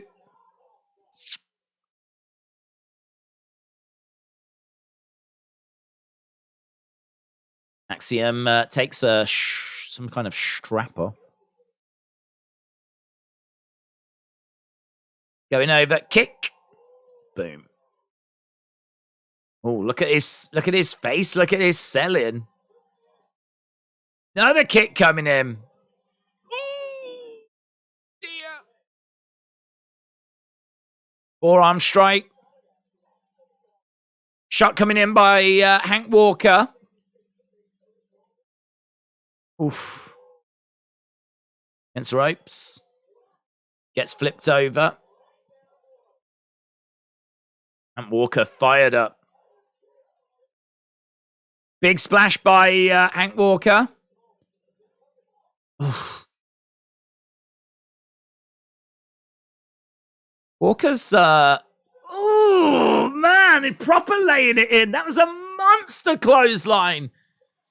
Inside cradle by Axiom. I don't mind this, but oh, God, I tell you what, damn. He just got kneed in the face. Some good little spots here. Goes for a kick. Ah, back kick. Goes over to the corner. Oh, down goes Walker. Turns him over. Goes for the pin. 2, 3. Boom. Axiom wins. I tell you what, there were some moments in there that I thought were quite hard hitting. Big clothesline, big knee strikes. Lightning quick.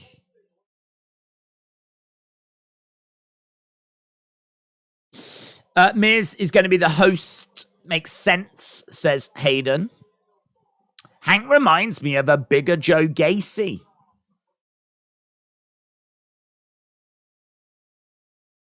One, 2, 3. Who's that?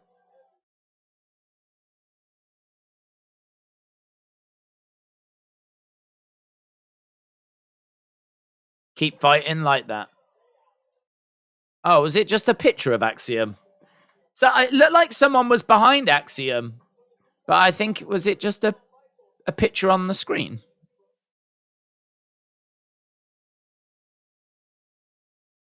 Mr. Michaels finally responded, said Grayson.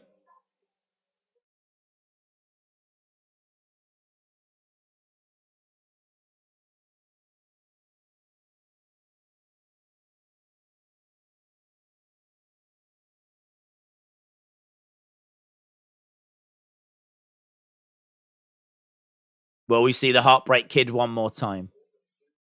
Or will we see the corporate stooge? Show me the proper respect. Grayson Waller getting ready for Shawn next week.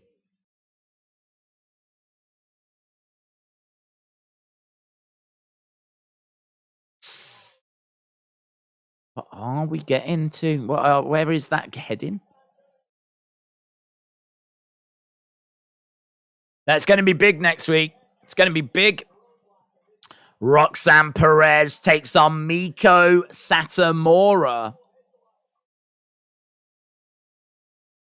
Axiom sounds like industrial glue.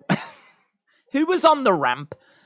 I don't know if it wasn't just a picture that was on like the screen, or if it was someone that was like dressed as Axiom. But I'm guessing it was just a picture on the screen. Here's Andre Chase. Joe Gacy. So Chase against Gacy next week. Man, I'm so excited for next week. This card genuinely looks really good. Like, there's a few matches there that I'm genuinely looking forward to.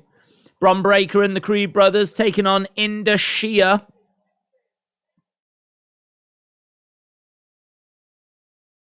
Dijak.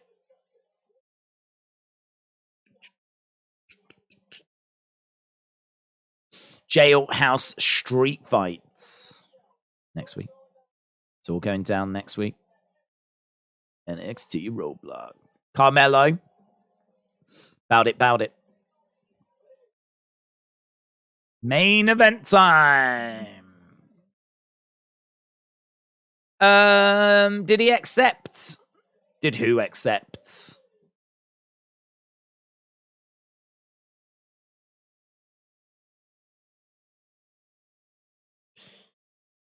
Mello. I don't watch NXT much, but they seem to have an AEW problem where they overbook the shows, don't have time to let things breed. It's just immediately onto the next segment, says Mitchell. Someone behind him. Someone was 100% behind him. Oh. We're definitely sure that it wasn't just a picture that was on the screen. We're definitely sure that, because it looked like it was Axiom. So, are we going to do you remember when we had Sin Cara versus Sin Cara? Do you remember when we had that? Are we going to do Axiom versus Axiom? Dream match! Rematch! Daze, it was Scripps that was behind him. Oh, was it Scripps? Axiom versus Scripps. Dream match! That's Wrestle with Andy's dream match. Well, Scripps versus Scripps is Wrestle with Andy's dream match. NXT is like AEW giving pay-per-view names to regular TV shows, says Real. Yeah, they don't do it as regular. I mean, AEW went through a mental period where it felt like every show was one.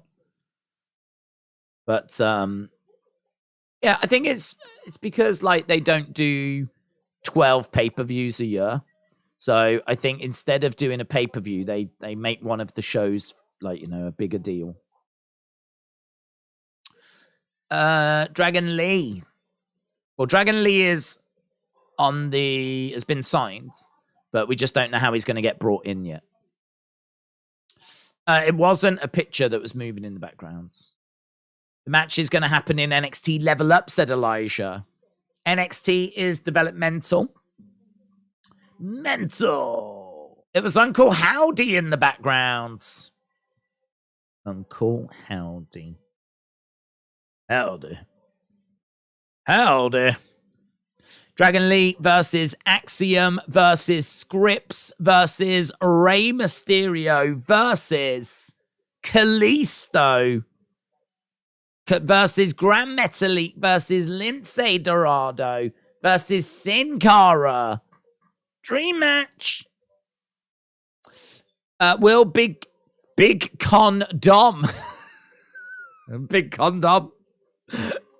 Big Condom. Will he be at the jailhouse match? I hope so. I hope so. Not ex-condom, but big condom. Extra large condom.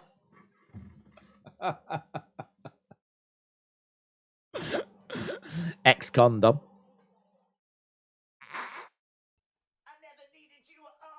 Stay safe, everyone. Stay safe. Daze, I tweeted to you, but it is a bit blurry. Yeah, I think you're right. I think it is Scripps in it. Scripps. I thought it was a picture of Axiom.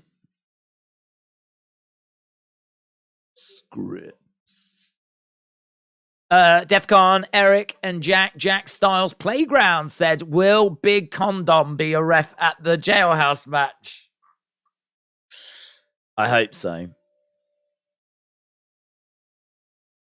Are you in or are you out? Where's that picture gone? There.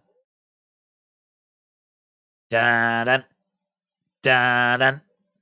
Da-na-na-na-na-na-na. There he was in the background. Scripps.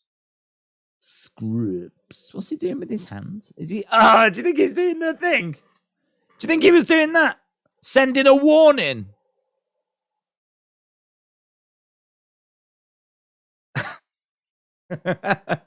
Is there anything more terrifying? Perhaps his mid-air writing right there. Coming for you. Scripts. Old condom. Oh my god. used condom.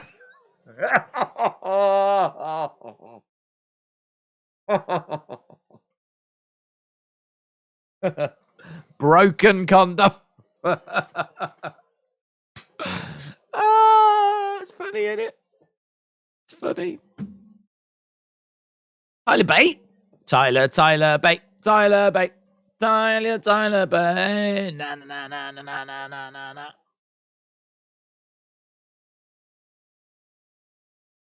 Tyler Bates. Oof. 7 minutes left, and then we've got what I like to call a little bit more. Got a bit more after. Little bit more. Right, ring-a-ding-ding. We're underway with our main event of the evening. Tyler Bate with slightly different ring gear. Getting ready to lock up with Carmelo. Melo don't miss.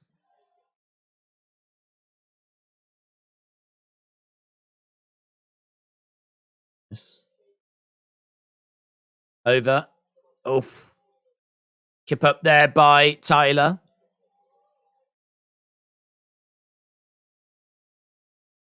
I feel like Carmelo's probably going to win this, but I feel a bit sorry for Tyler.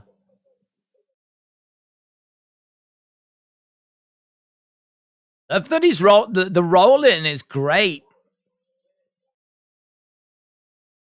Around the back. Nice. Breaks that hold. Lovely reversal. Great work there by Tyler. Carmelo trying to get at Tyler. Carmelo running round in a circle. Tyler goes through the ropes to the outside. Trick Williams is on the outside. Goes over the top. Oh, dragged over. Grabs the heads. Kip up. Oh. Puts his hand out.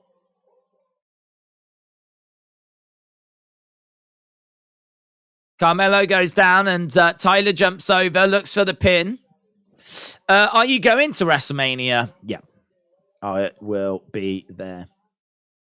It's going to be amazing. I'm so excited. Oh, wow, look at this. Both rolling through. Jumps over. Nice reversal. 2. Kick out. Tyler Bate. Tyler Bate. Tyler Bate. Na na na na na na na na na. Tyler Bate. Tyler Bate. Tyler Bate. Come on, Tyler. Come on, Tyler. Lands on his feet. Goes over to the corner. Moves out the way as Carmelo comes over. They hook up. Goes round the back. Over the top. In between the legs. He said, go for this leg. And Carmelo was like, no. He used like a Jedi mind trick on him. He's like, this one here, go for this. And he went, no, I'm not doing that. Uppercut coming in there by Tyler. Uppercut again there by Tyler. Against the ropes. Over the top goes Carmelo. Big back body drop. Carmelo is money. He gets flipped over. Drop kick. Jailhouse street fight. I hope no one drops the soap, said Miss Clown. Hello, Miss Clown. Hope you're well. Lita's first title in 19 years. Picture in picture. Picture in picture. Picture in picture. Nice trick, Tyler. It's like WrestleMania 21 all over again. Stinky. Tyler Bate is all elite. People singing the Tyler Bate song. Did you know that Tyler's middle name is Master? Normally you have that before your first name, don't you? You're a master. When do you become a mister from a master? When you're first born, you're a master. And then, but I don't know when you become mister. I'm going to Google that. When does a master become a mister? Come down. Master to mister. If a person is under the age of 18, then master is used. Once a person turns 18, then they become mister. 18? So you are master till the age of 18? Didn't know that. Do now. Mister is probably when married. I just realized we've had some really good matches tonight. Wes Lee versus Nathan Frazier and Bates versus Daze. I'm hyped for the Jailhouse street fight. It's going to rock. It's going to Jailhouse rock. Mister is after 18. Hello, everyone. Hello, Zyke. Hope you're well. Hello, hi, Master Daze, said Ethan.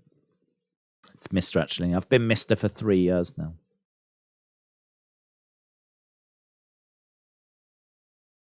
Right, we are at commercial break, and we are going into what I like to call the overflow. We're going into the overflow. Ethan, shout out to you. Poor Tyler keeps being called Master.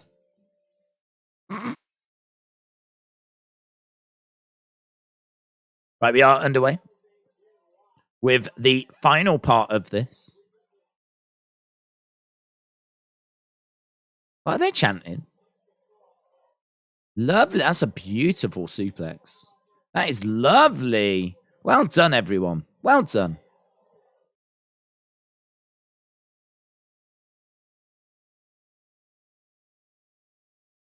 Shot coming in there by Tyler.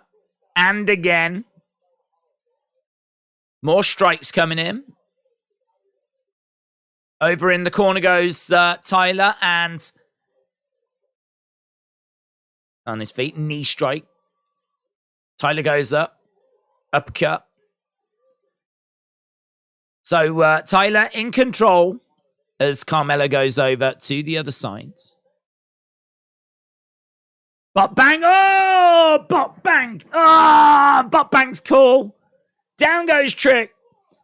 Lovely. Over the head goes Carmelo. Standing shooting star by Tyler. 2. Oof.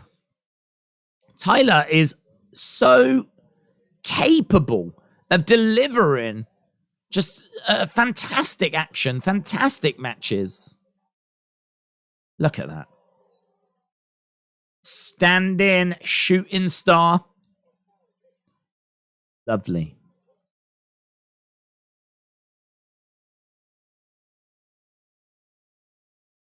Competing round the houses. Goes down. 1, 2. Kick out by Tyler. Oof. Kick coming in. Against the ropes. On the shoulder. Tyler with the airplane spin. Airplane spin. You spin me right round, baby, right round. Round we go. Boom. Down he goes. 1, 2. Ah. So close, but no cigars. No cigars. Tyler is a great wrestler. Will Tyler make it to the main roster? Yes. He'll be called Macho. He'll go to the main roster and he'll be called Macho. Not Macho Man, just Macho. And then he'll be put in a tag team with Butch. So Tyler Bate off the top rope, bounces back, goes. Look at this. Pop. Pop. Lovely. Off the top rope, into a clothesline. Let's go, Melo. Let's go, Tyler. Let's go, Melo. Let's go, Tyler. Let's go, Tyler. Getting up to feet. Ooh, big shot coming in. Uppercut. And again. Chop. Shot coming in by Carmelo. Carmelo in control. And again. And again. Driving Carmelo back. Big body shots coming in. It's been a good match, this. It's been a really fun main event. Gets planted to kick out by Tyler. Turns Tyler over. 1, 2. Nope. Daze, he'll be called Luke. Luke. Oh.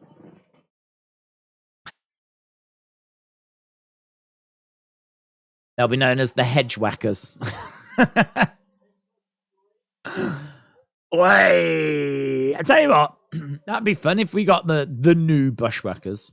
Bushwhackers 2.0. Who is Tony Bates? It's my nickname for him. Tony Bate. Tony Bate. Tony Bate. Na na na na na na na na na na. Tony Bate. Tony Bate. Tony Bate. Go on, Tone. Go on, Tony. Go on, Tone. Ah, big move by Tony. Down goes Carmelo. Bate going up top. Going up top. Go on, Tone. Oh, Trick trying to get involved. He gets booted in the face. Oh. No one home. Here's Carmelo. Double knees. Melo, don't miss. Going up top. Melo is money. Lovely work. Leg drop, back of the heads. 1, 2, 3.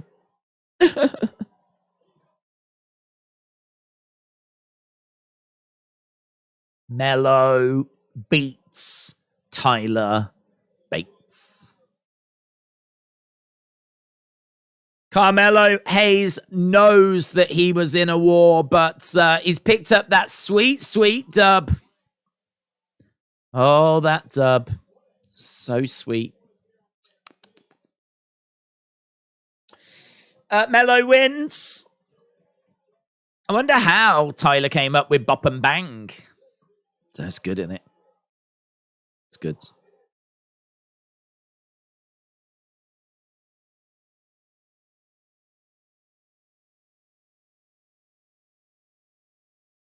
Over. Oof.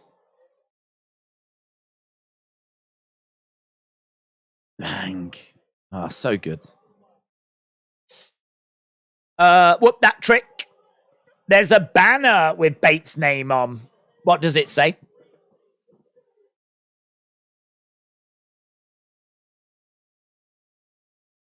Yeah, I got to talk about next week. Good. Fun little show. But it's all about next week, innit?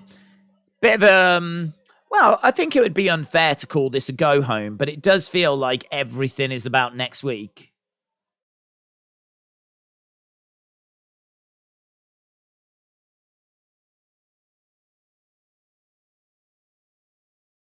There's only one man left, and I am him, says Carmelo, who stares down the camera menacingly. And that's it. That's it, my friends. That's NXT this week. It's all right. It's all right. Some nice in-ring action. Nice match, says Meave. Nice match. I agree, mate. I agree. Nice match. Good work, everyone. Good work. Nice show as well, said Meave. Yeah, it's all right. It's all right. Didn't mind this at all. Mello to the main roster after Mania, says Real. Good show, said Jojo. Serious Gaming said 6.9. Harry says 9. Next week will be big Raw and NXT. Will Macho and Butch feature at WrestleMania? I think WrestleMania might be a bit soon, but I would love to see them working together as the new Bushwhackers very soon. Justin said 9 would have been a perfect show if Melon had won without help. Shout out to Melon. That was my favorite match, actually, was Melon. I did enjoy Melon. But then I always do. I've been a fan for a long time. Meave said 9. Alfie says 8. Kewan says 8. I agree. Next week looks good for Raw, NXT, and SmackDown, said Serious Gaming. 775 said James. 7 says Shaquem. Sonny says 7. Next week will be NXT Roadblock. It's a special episode, March 7th. Justin says lol mellow. Godfather's Ho said, Daze, I've been smoking on sour space rings tonight. Lots of brew. Did Bailey show pillows last night? She didn't. She didn't show much, to be honest. She was in like a Jeff Hardy attire, wasn't she? So if ever you've fantasized of seeing Bailey dress up, which I'm sure you have, Godfather's Ho, then check her out, because last night, that's exactly what she did. She put on something a little bit more comfortable. She got herself dressed up. I mean, it was as Jeff Hardy, but maybe you're a fan of Jeff Hardy. Win-win, innit? Win-win. Harry, good night. Wes versus Nathan was match of the night. Yeah, I would probably agree. I did enjoy the main event, but I think the first match probably took it, probably edged it.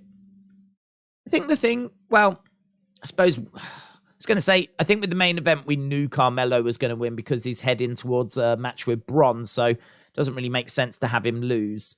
But then saying that, would Wes have lost the North American title to Nathan Frazier at the start? Probably not.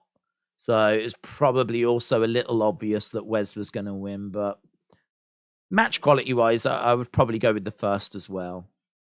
Yeah, it's good. It's easy to watch. But it's all about next week, innit? It's all about next week. Right, friends, I am going to shoot off, and we're going to be back tomorrow with AEW. That's a go home, right? So that's a go home, and I am getting distracted because Brady has sent me video of scripts, so I've been sent a few. We got something from. I guess it wasn't terrible 10 years ago to count. Oh, what's this? Oh, what's this? What's going on? What's going on? What's this about? Brad. Okay, we've got a bit of drama here. Brad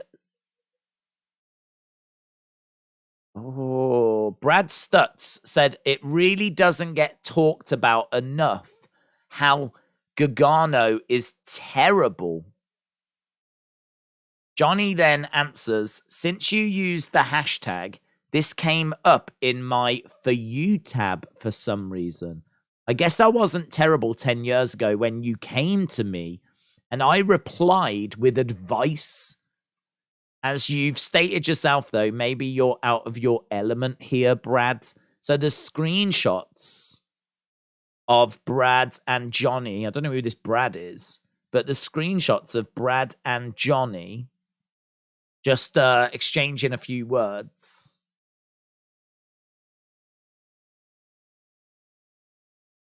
And then Indie Wrestling, which is Indie Hartwell 20 minutes ago, has seen it, and she's put a laughing emoji.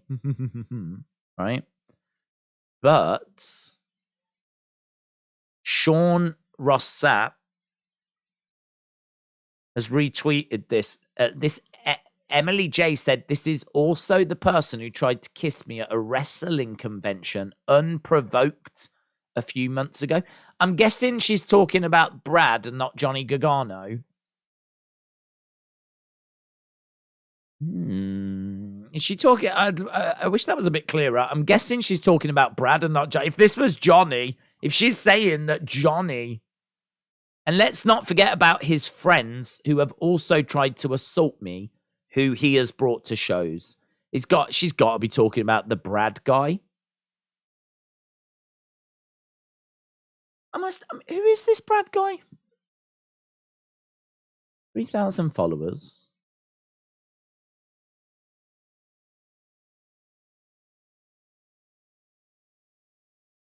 I don't understand. I don't understand because he's just put a tweet out that's been liked by 41 people, right? We're not breaking the internet here. Really doesn't get spoken enough about how Johnny Gargano is terrible. Hashtag Raw.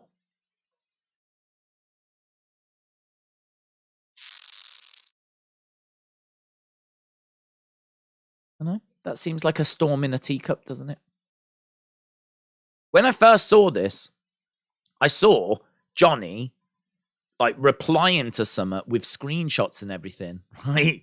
Like he really is making a point here. And then this Emily is like, this is the person that tried to kiss me at a wrestling convention unprovoked a few months ago, just saying. And it doesn't look good because she's quote tweeted Johnny's tweets. So the optics don't look good. It looks like she's talking about Johnny. You have to like click onto it and read it all to see that I think she's probably talking about the Brad guy. That's, well, there we go. Something to look into if you're on Twitter. What drama? I had nothing to do with it, said James. Did you see someone by the Titantron? I forgot who they were. I think it was Axiom or someone. Yeah, it was, I think it's Scripps. I think it's turned out to be. I thought it was someone dressed as Axiom. Stalking Axiom, but I think it's actually Scripps. Daze, do you eat melons? Oh, that's all I eat. I don't eat anything else. Johnny, I don't see why people hate him. Let's go, Johnny, said Harry. Alfie, see you tomorrow. But right, we're done. We're going to wrap up. Just reading the Johnny drama. I didn't know if we were cancelling Johnny Gargano. If that's going to happen, I do need to be told. But it seems like we're not. So that's good. I'm pleased about that. Right, 7 to 775, 52%. 8 to 10, 33%. 6 to 675, 10%. 575 or below, 3%. John said, someone tried to kiss you. No. Why did you have to bring it up? Of course they didn't. Brilliant. Thanks, John. We'll end the stream there, shall we, mate? Thanks for watching, guys. Bye for now.